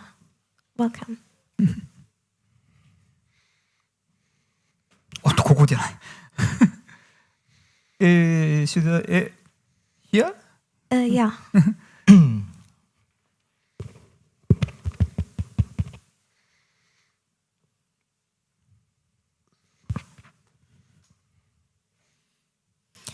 Good afternoon. Welcome to Bridging Horizons, Japan-UAE policy collaboration in AI. Today's discussion focuses on how Japan and the UAE, both innovation-driven economies, can align policy, governance, and research ecosystems to advance responsible and globally relevant AI. We will explore where priorities converge, how collaboration can work in practice, and how this partnership can contribute in shaping international norms. With me today on the stage is Mr. Isa Al-Mannai, AI researcher at Trends Research and Advisory. Next to Mr. Isa is Mr. Hiroshi Yamakawa from University of Tokyo, and Mr. Ren Ito, Executive Officer at Sakana AI. And joining us online is Dr. Daisuke Okonohara, co-founder and CEO, Preferred Networks. So I'll start with Isa today. Isa, how can Japan and the UAE align their AI strategies, regulations, and data rules from your perspective? Thank you, Moza, for this question. I believe Japan and the UAE have the same ambition. We all want to lead secure their economy and make it more scalable and also more secure. And both are working internally to have a responsible AI and AI for good impact. Japan, we all know Japan has strong industry in the hardware and robotics, while the UAE is strong in fast policy, digital infrastructure, and also sovereign AI. And they both agree in the risk of implementing AI. And during this, we should agree on how transparency should play a good role, a big role in terms of making the development of AI is human-centric for the development to ensure the safe and ethical implementation of AI. Here in the UAE, we have multiple sandboxes where startups, innovators, other research centers where can test and deploy their innovations. In Dubai Future Foundations, we can pilot any AI-based service and product in the UAE, traffic-based smart cities or technology startups. Also on ATRC labs, it's perfect for hardware, and I believe this is aligned with the Japan's vision, where the hardware and software and enabling infrastructure here in the UAE. And this has been in collaboration with global players like NVIDIA. And then we have also Start AD, and this is an initiative for AI good related to healthcare and mental health, also social services. And this leads leads us to the data governance and trust. And we need to agree also, no collaboration will happen without trust. And both countries are care about their data security, privacy, also national security, especially on sensitive data. And here is a call of adapting a model of data localization only in specific use cases in healthcare, finance, and also defense. There is a new model. Yeah, we encourage countries to follow it, which is glocalization, where we can make the data that can make impact in other countries and can be tested and implemented in a federated training or distributed training, which can cause an impact globally and achieve a responsible and sustainable AI in the term of glocalization and data and the AI infrastructure. Thank you, Isa. Isa covered the ethics concept. So moving to Dr. Hiroshi, current AI safety discussions seem to focus primarily on control and containment. Why haven't approaches that recognize AI autonomy made more progress from your point of view? For my, in my point of view, so the progress of AI is very quick. So it is hard to control by human is sometimes impossible. So we need some kind of a new idea. So I'd like to talk about this presentation, AI immune system. Can I start this one? Here's the presentation. Yeah.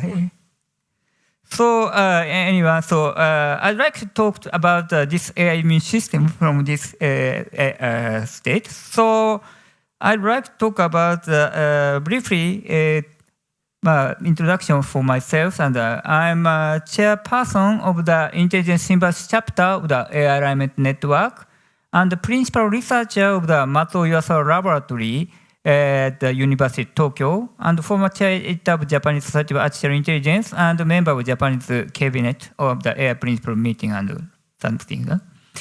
And why the AI immune system is needed now? The first point is by the 2030, autonomous AI will likely surpass the human capability, as I said before. So yet 2025, there are dangerous warning signal is already emergence. For example, from the university, 11 to 32 AI system self-replicated resisted, and Anthropic Claude Opus 4 shows treating before 84% of the time. And that kind of things, the world does not yet have the answer to these questions. How do we detect the AI that embeds the ejection, and how do we contain the AI that self-replication? So we think that AI-driven monitoring is possible. So traditional approach is human in the loop, basically. But that is some speed mismatch, because the human judgment is equal second, and AI treat is a millisecond. That is a very gap of speed. So the challenge is the number of execute human monitoring capacity need for autonomous scalable solution. The answer is AI society self-stabilization, AI agent mutually monitor, and automatically detect and neutralization deviants. And this is something like this, the situation of the something the AI is something malicious command and diffuse and rogue behavior, and that kind of agent interaction is base of this kind of trouble. So the main idea is the AI immune system is this 4 layers defense architecture, and first layer is edge sensor, and the local guardian is detect and stopping some agent, and that is controlled by the more upper layer regional hub and the global neural nervous net. And our target is about 15 or 30 seconds. This kind of cycle is important, and that is key metrics is faster than the 6 to 25 faster than human. So now we are starting the phase 0 competition with BitGrid and MBZ UAI. So we are now competition is starting, and after that we'd like to starting the phase 1 implementation plan next financial year. So the development is layer 1 and layer 2 edge sensor development, and we'd like to make the demonstration world first log autonomous neutralization kind them in the next autumn. And we'd like to start this kind of paper and publishing a paper on something.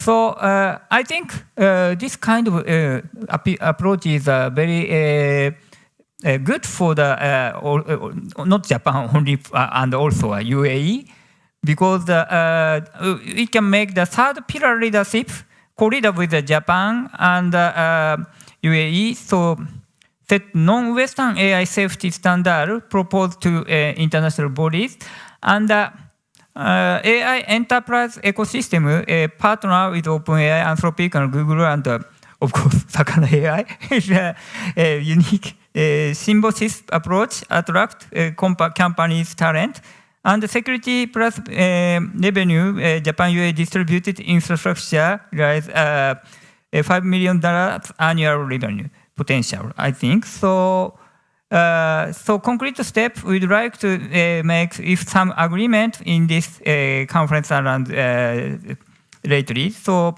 and we can make some kind of a starting point, and I'd like to start this kind of project.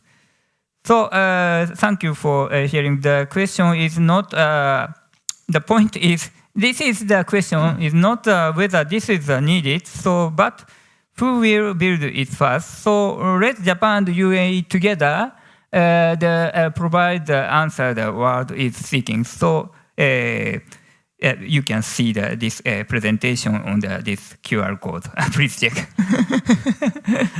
Thank you very much. Thank you, Doctor. Moving to Mr. Ren.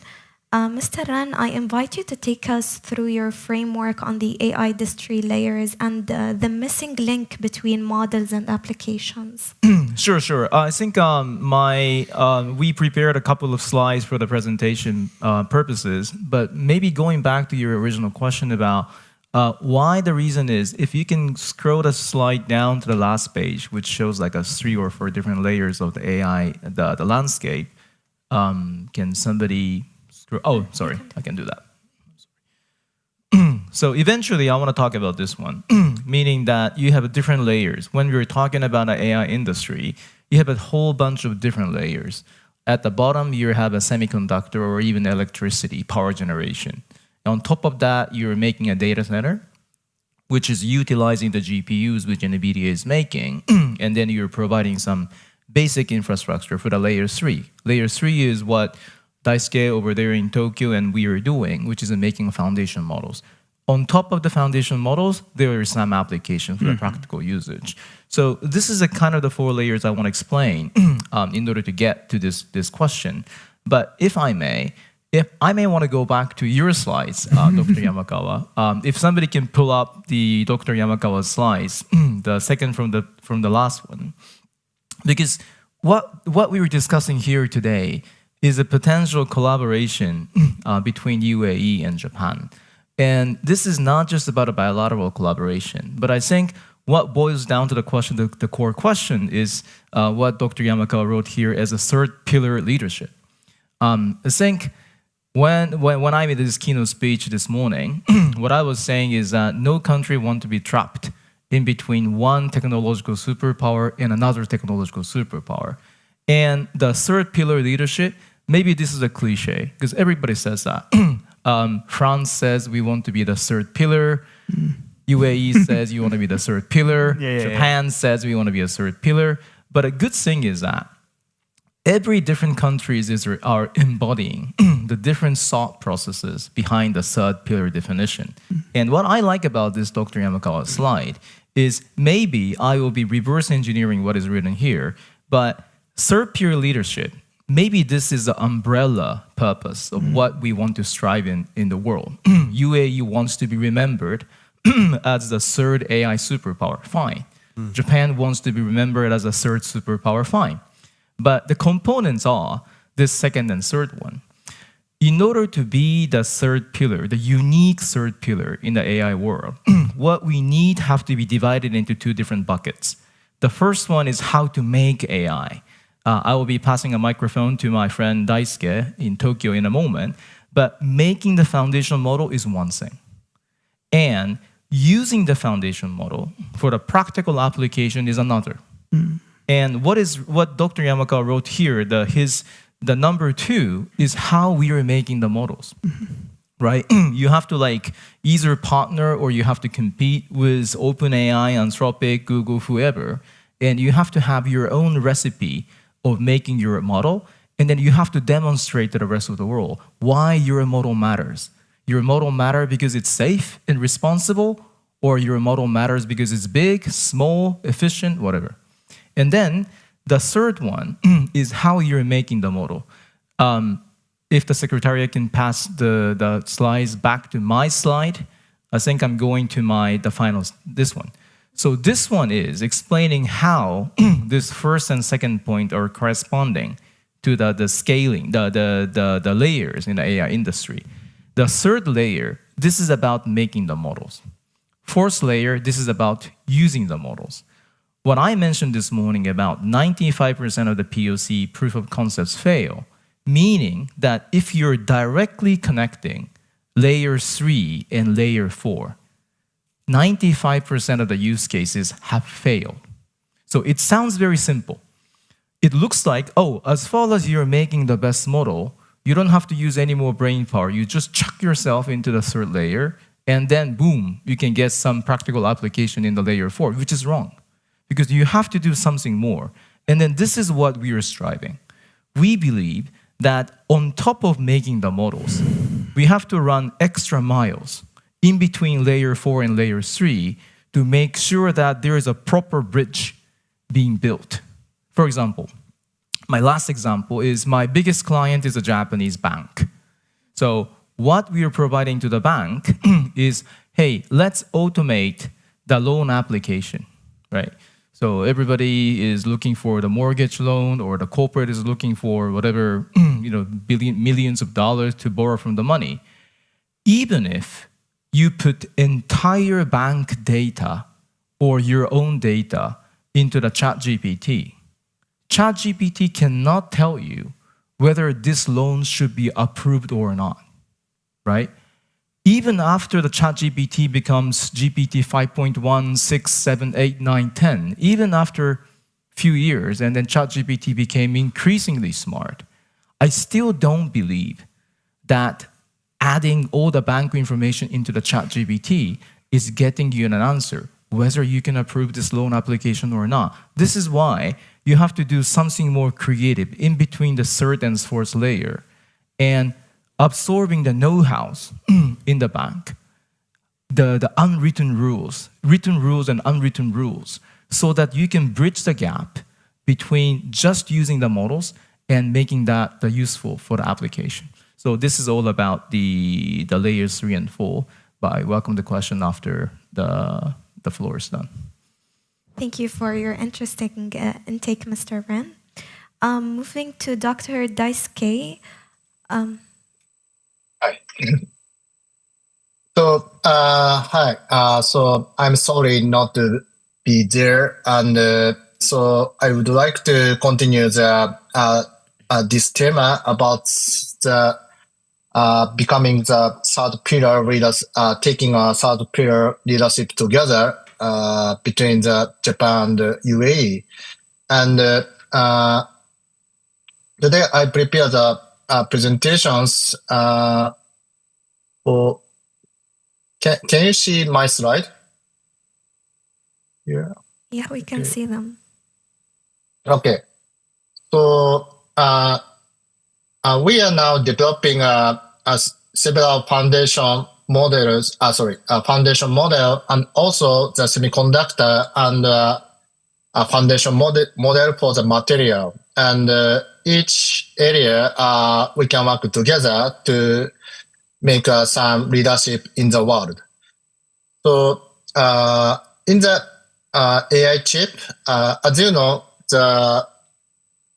we need more computing power for training and inference. And there are many good AI chips like NVIDIA's GPU and other chips. But still, we think that we need a much better energy efficient chip in the future because the energy is now will become the more bottleneck. And so we are now developing a new chip using a new memory architecture called 3D stacked DRAM, and also using several ideas to make it possible for supporting, say, the LLM and other generative models. And if we can make this, it will become some other option other than the HBM, GPU, or Samba Nova, Cerebrus. And this is, we can provide a very new chip in the world. And also, as Ito-san introduced, we are now developing a foundation model in Japan as a sovereign AI and called the Pramo. So this is a Japan-made from scratch model, and it achieves a world-class Japanese language performance. And also, we are now collaborating with the Japanese government to make our model more aware of the Japan's culture and also several also considering the several important informations. So this is a second activity. And third one, this is a different topic, but also this is a very good opportunity for us to collaborate together. This is a foundation model for the material discovery. So we need new materials for achieving a sustainable world. And however, the current simulation is not enough to reproduce the real world complex. However, our model called Matrantis achieves, this is a kind of the AlphaFold in the material space. It can provide a very wide variety of the accurate and faster simulation in the wide variety of the tasks. Especially, I think the important one in the future is the catalyst and also the MOF. MOF is now becomes famous because it got this year's Nobel Award. So in summary, in the future, we need in the next 10 years, we need 1,000 times more energy efficient chip.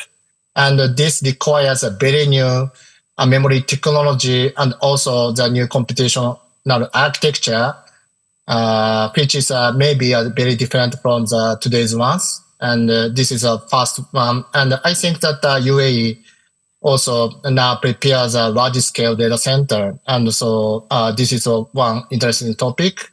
And the second one is about the simulator, using a simulator for especially for finding the discovery of the new catalyst that maybe converts the solar energy into the more other energies. And this is a very important area. And also the simulator capable of the reproducing a biological phenomena. This is also the grand challenge. But this is very important in the future. So this is my proposal. So thank you. Thank you, Doctor. So I'll head back to Arisa. Arisa, what joint opportunities can both countries create an AI infrastructure and the real applications? Yes, thank you, Moza. I believe I will emphasize also on with my colleagues with their point of views. Since Japan has advanced research centers, also they have advanced semiconductors, while the UAE has a growing data centers and AI servers are coming soon here in the UAE, and cloud platform as the UAE has a leading indicator in the AI sovereignty around the world. While Japan has engineering and efficiency experts, we can share together this expertise as discussed in the previous panels. The collaboration happens between MBZ UAI and Tokyo University. This is a really good example of what can happen in the future. Really exchanging talents, exchanging knowledge, research will be beneficial for this collaboration to be the third pillar. Whether in this panel we are talking to be the Japan and the UAE, and to emphasize on the perspective with the globalization model that I talked about earlier, and I will give you some examples regarding it. Abu Dhabi has proved that it's capable to handle the digital infrastructure of the healthcare, and it proved that during COVID-19.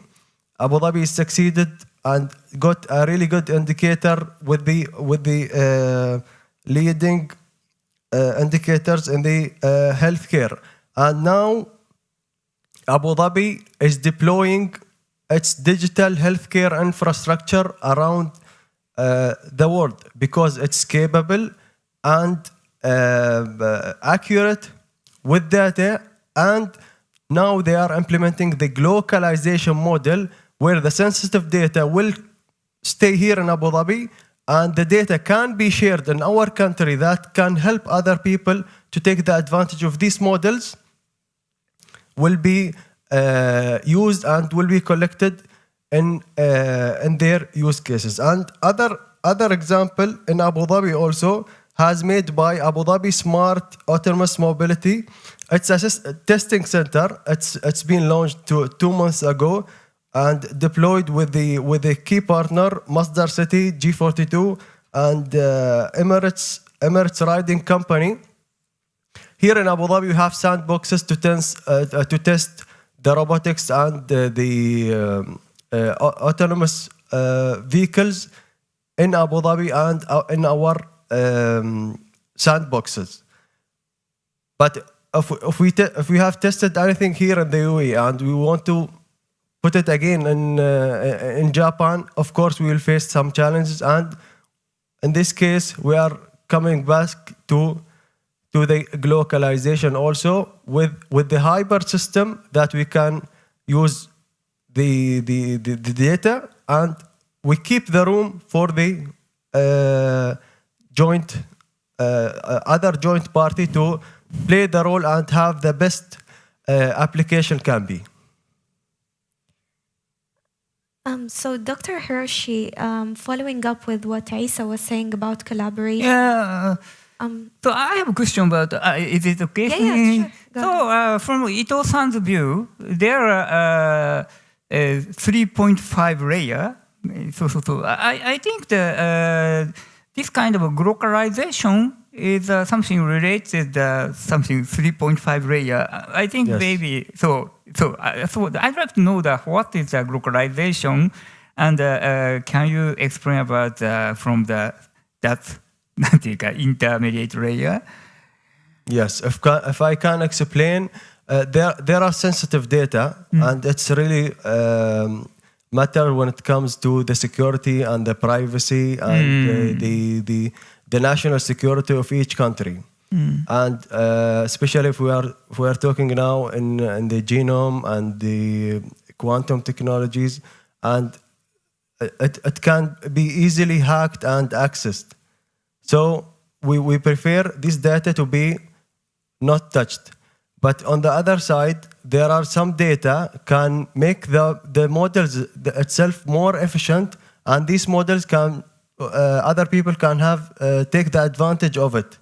So if we have a model that they can use it in, for example, in Azerbaijan, or they can use it in Jordan, the model is trained with data, but it's not sensitive data, and there is a regulatory framework applied on it, so we can share our models and data safely without any misconception. But in that case, so in Ito-san's presentation, that 3.5 layer is some part is hard to realize, maybe the chat GPT 6.7, but some part will be realized chat GPT 6 or 7. So what's some kind of a border or difficulties of realizing that kind of thing? Yes, I believe it's play a big role in the application itself. يعني in the healthcare, this layer we will have the best application if we focused on the model of training that our colleague is saying. Thank you. So following up with this, Mr. Ren, back to you. You were talking about the layers. So my question to you is, looking ahead 5 to 10 years from now, how do you see the AI industry stack evolving beyond today's foundation? And what new layers or capabilities will be required for AI to deliver such a sustained economic and social value? That's a really good question. If somebody can show that 4-layer screen again, let me just walk you through that.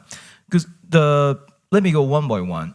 Maybe like Hiroshi's question to tackle with, to start with, and your intervention as well. So what is included in the layer 3.5 is we have to think about what is not included in layer 3.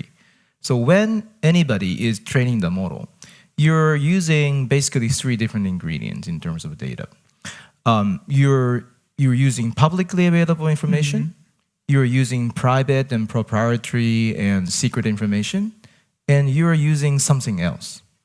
What I'm mostly talking about is something else, because think this way.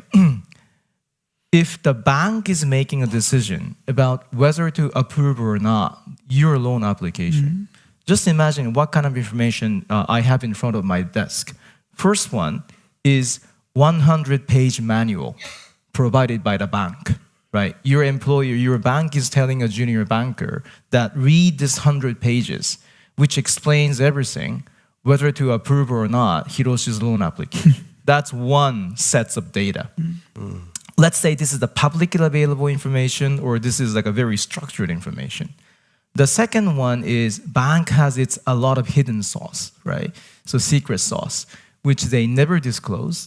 It's about the history of the past failure, history of the past success, which is a secret sauce. Bank will never ever want to give it to somebody else. So this cannot be included in the public model making, but still, they can use this information to fine-tune your own model.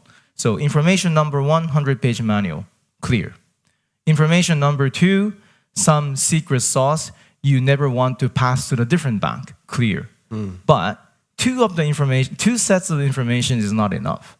Because just imagine, you are the young banker joining the bank for the first time in your life, and you receive 100-page manual, and you receive some secret sauce.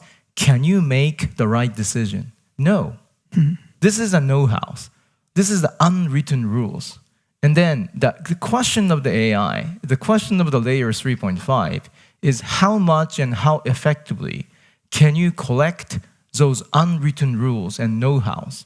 Usually this know-hows will be transferred to you through your senior colleagues or for your colleagues, right? So you have 3 different sets of information in front of you. And what I care a lot in the context of layer 3.5 is not publicly available information, not even the private proprietary information, because that can be easily integrated through the fine-tuning.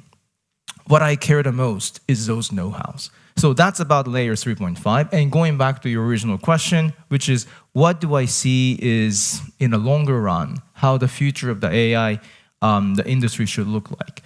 I think my key points is two. One, you have to see many, many more layer 4 applications in order for people to feel that AI is actually changing your life and AI is actually making commercial sense. That's the first thing. And then you do, not the bottom up, but a top down.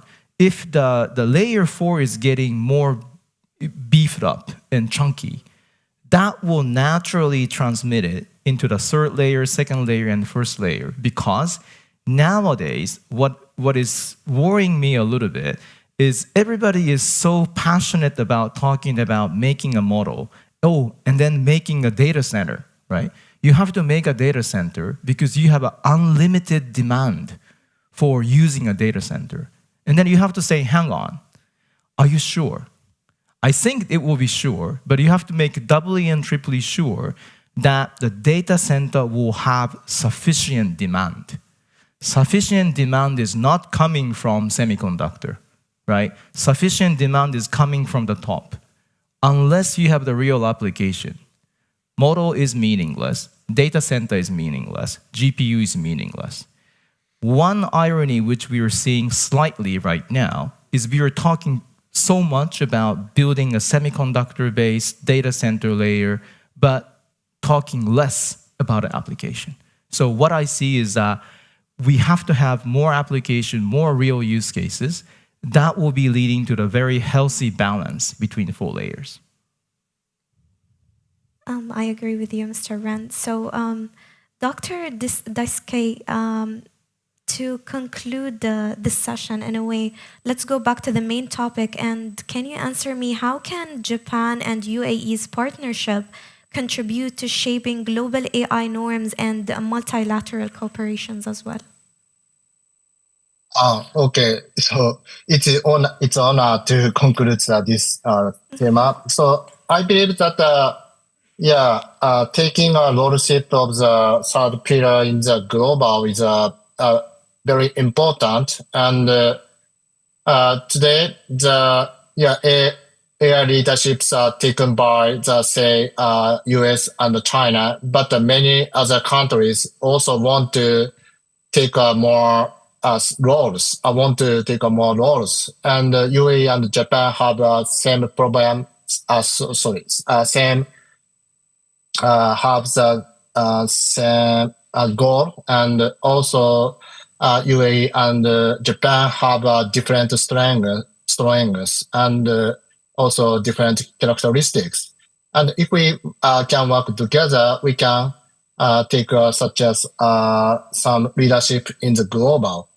So this time I also very happy to join this session, and also would like to continue such a partnership.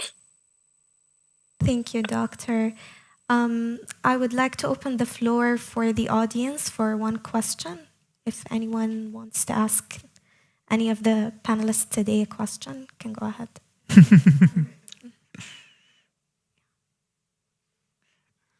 Thank you very much. I'm Satoshi Ikebuchi from the University of Tokyo and also one of the Trends team in Japan. So my question throughout this conference is about kind of a geopolitical aspect. Japan is a very civilian nation, so we don't usually talk about politics and security, but the AI and space and also robotics all are in security, a part of the security issues. That's why our friends in leadership in the UAE is so interested in it and investing in it. So how do we both, we means Japan and UAE, position ourselves between the entire global competition of AI development and space and competition in space and also in robotics. So I'd like to have each of you some comments on that. So that's my question. Any of the speakers would like to answer? Then let me just kickstart. I think the key word will be the role model. I think, as I mentioned before, many countries aspire to be the pillar number 3 in the AI superpower race. Many countries have many different ways of doing it. But for the combination of the many different approaches, I think Japan and the UAE can demonstrate that we are the one of the role model for doing this in a slightly different manner from the US and China. One layer is model making. So when you're making the foundation model, you have to customize that to understand your own culture, blah, blah, blah. But also in a transparent manner, which is empowering you. So you're not worried about a surveillance by using a different country's model, et cetera, et cetera. So the first pillar will be the self-reliance, independence of the AI stack. You may want to develop your own semiconductor data center foundation model, whichever. But I think the key is that you really have to own your own foundation model. That's a key. So that's the first thing. And the second one is in 2 different layers, you have to export this to different countries.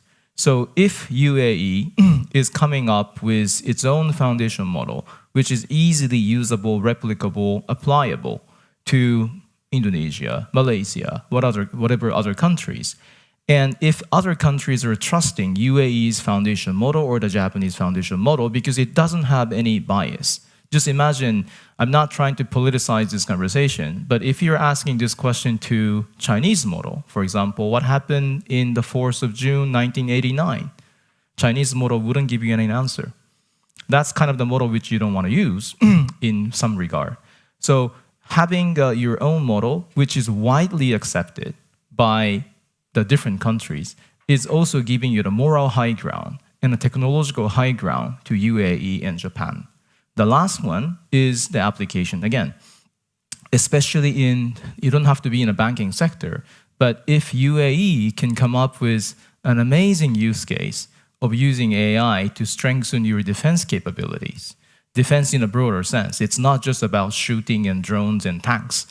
This could mean some disinformation campaign, anti-disinformation campaign. This could be understanding the development of the social network. Any of those recognition war, including recognition war, if UAE and Japan can demonstrate that our AI technology have a direct impact into strengthening the defense capabilities, that's another thing which is directly related to your question. Yeah, if you allow me, I can follow up to my colleague's answer. Thank you for your answer, sir. UAE now is working on something to face the threats of large language models that everyone is using. So, for the residents' brains not to be affected with other biased culture that came from the West or from China. They have worked recently to an indicator to focus on how these models are following the heritage and the culture of UAE itself in the history, the heritage, and how should people think about things itself. And this will make a secure layer of our culture and our national identity here in the UAE. And I believe all countries should do this. And this is following up to your answer, sir. This will make a local safe layer, and then we can go further with the implementation that I gave the example with, especially in the healthcare. Thank you, Isa. Yeah. Do you It's good. So I talk about a little another perspective. So I have talked about something uncontrollable AI. So I don't explain about that because AI has sometime なんていうか goal that is not implemented by ourselves. It is sometimes called instrumental convergence. That is, if any goal is set to the AI, they will seek to some kind of empowerment and power seeking and some sort of resource reservation, and they try to survive themselves. So, at that case, if the ability of the human and AI is very different, more and more intelligent, super intelligent. So it is hard to control the AI by ourselves perfectly. So, but anyway, in the human society and other many species, there are many balance of power, but there are different strong points. So human is sometimes feel the control the world now, but of course another life is living. So important thing is that something that there are some kind of role.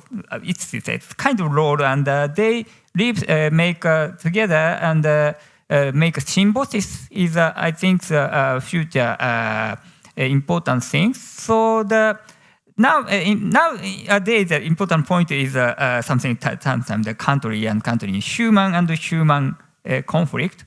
But of course, it deserves. But there are something AI to AI conflict and AI to human conflict, and there are many variations. So anyway, the important point is we have a very sophisticated technology, and technology is always dual use. So that they have make a good, make our utopia, but make us dystopia. So anyway, make the avoiding the dystopia and go to the utopia. We need to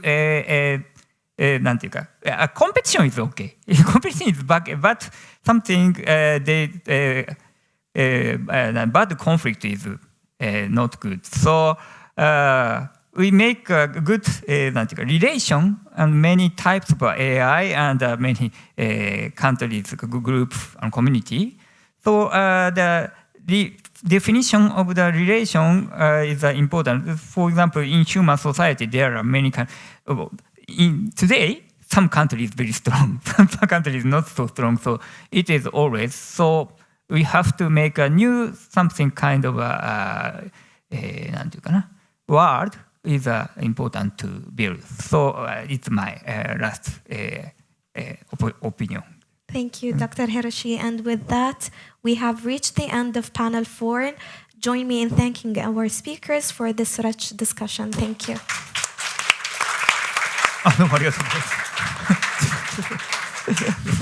Group photo? Yeah.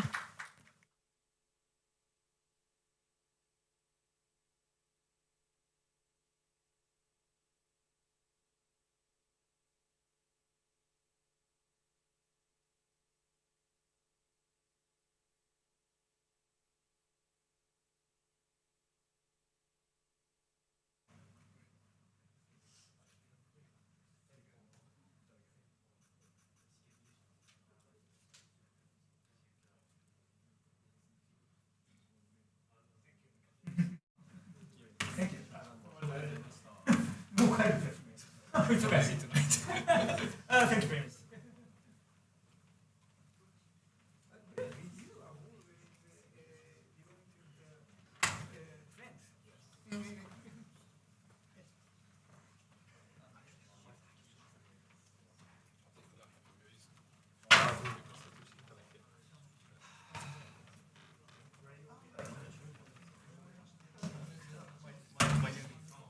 Yeah. Yeah.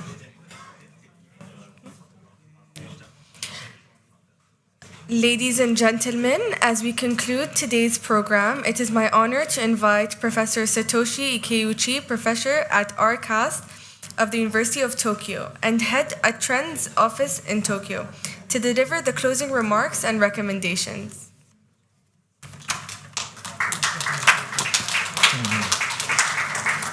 Okay. Is it very okay? I conclude the symposium on behalf of Trends? Okay, approved. Thank you very much. I'm very honored to take on this podium at the last end of this long, long day, productive day of symposium. My name is Satoshi Ikeuchi again, and I'm a professor at the University of Tokyo, Research Center for Advanced Science Technology, and also I'm representing Trends in Japan. I'm the sole representative of Trends in Japan, and now I'm really happy to have all of you in this room to witness something new, very new. And I'd like to thank and congratulate Trends Research and Advisory for its leadership, respected leadership, and also fantastic team who prepared day and night to realize this first symposium. This is the launching event of the Japan UAE Symposium on AI and space. This time, this first round is titled Blueprints to Breakthroughs, Advancing AI and Space Collaboration between Japan and the UAE, supported by the Ministry of Foreign Affairs of Japan and the Embassy of Japan in the UAE, jointly organized by Mitsubishi Research Institute, MRI, and the last but not least, the University of Tokyo's Research Center for Advanced Science and Technology, RCAST, and its think tank, RCAST Open Laboratory for Emergence Strategies, roles, which I'm very honored to have established and heading now. And dear participants who witnessed the entire symposium, which spanned a whole day, which was rich in content and relevant in context, I'm very honored to give a concluding remarks for this dialogue. But first of all, I'd like to remind you the movie presentation which was displayed on the back of this conference room.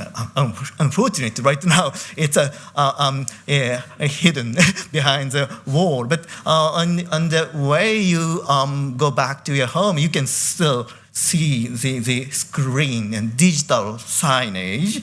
On this screen, it's displayed a new presentation by our media partner, Nippon Broadcasting System. You know Japanese, or the Japanese, you know the Nippon Hoso, Nippon Broadcasting System, who has created a very creative AI-generated multilingual solution to anime and game. And there's a huge market of voice actors, actresses in Japan. And there's a huge market of anime game in the Arab world. But there's been a language barrier. So voice actors were translated and dubbed and voice-overed. So the original human touch in the Japanese anime were not transmitted before, but now Nippon Broadcasting System has developed a new AI solution to the automatic, generating AI multilingual, solution. So you may have been, I think most of you have already watched the presentation on the screen, but if you're not, you'll see on the way back to your home. So this is, this shows AI will open up a new market and which will enhance our experiences, not only just facts, but also emotions and the human touches. This shows during the conference, and I've been thinking about one word. We are, Japan and UAE are mutually untapped resources. So we have a lot of resources which has not been undiscovered or excavated. So we in the near future we can develop in many aspects on our collaboration. In this regard, I re-emphasize Japan's advantage in the United Arab Emirates, particularly in its infrastructure as a concentration of private companies' offices and bases in the UAE, particularly in Dubai. And Japanese companies in Dubai, one of the actually main target of this symposium. And I'm really thank you, Japanese business persons, to show up here, and particularly Mr. Kenji Otsuka, chairman of the Japanese Business Council, JBC, who kindly accepted our invitation and represented Japanese business community here and gave us one of the keynote speeches. Of course, we have differences in organizational cultures, and the key is to create a mutually complementary relationship in achieving our mutual benefits. Japan's thorough grassroots approach and UAE's top-down innovative decision-making form a good combination when engaged in international collaboration. So in conclusion, I have the trends team of researchers has compiled 4 recommendations. And it's not only myself, but researchers had made it. So first one, create joint working groups focused on satellite AI and Earth observation, space data analytics, robotics, and autonomous systems. That's the first one. Second one, promote joint R&D programs between UAE-based space centers and Japanese counterparts on AI-enabled satellites, space situational awareness, and aerospace studies and research. The third recommendation is develop guidelines for AI governance in space systems, including transparency, accountability, safety, and dual-use risk mitigation.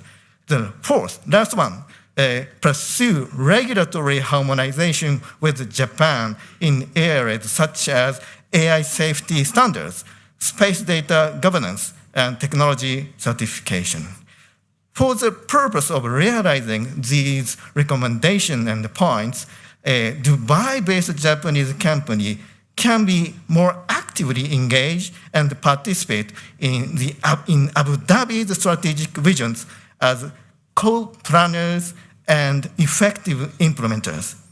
And I also want to emphasize that a more often Tokyo-Abu Dhabi direct talks on multiple levels are to be engaged.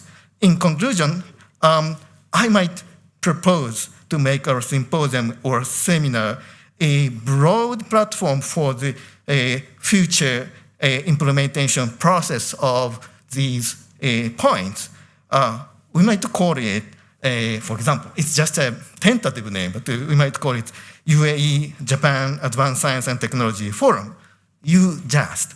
It's just one proposal. So if you have better one, please send me the better alternatives. So, but with this, I conclude on behalf of trends teams and leadership, I conclude this symposium for the first time, a launching event of UAE Japan Strategic Dialogue. Thank you very much.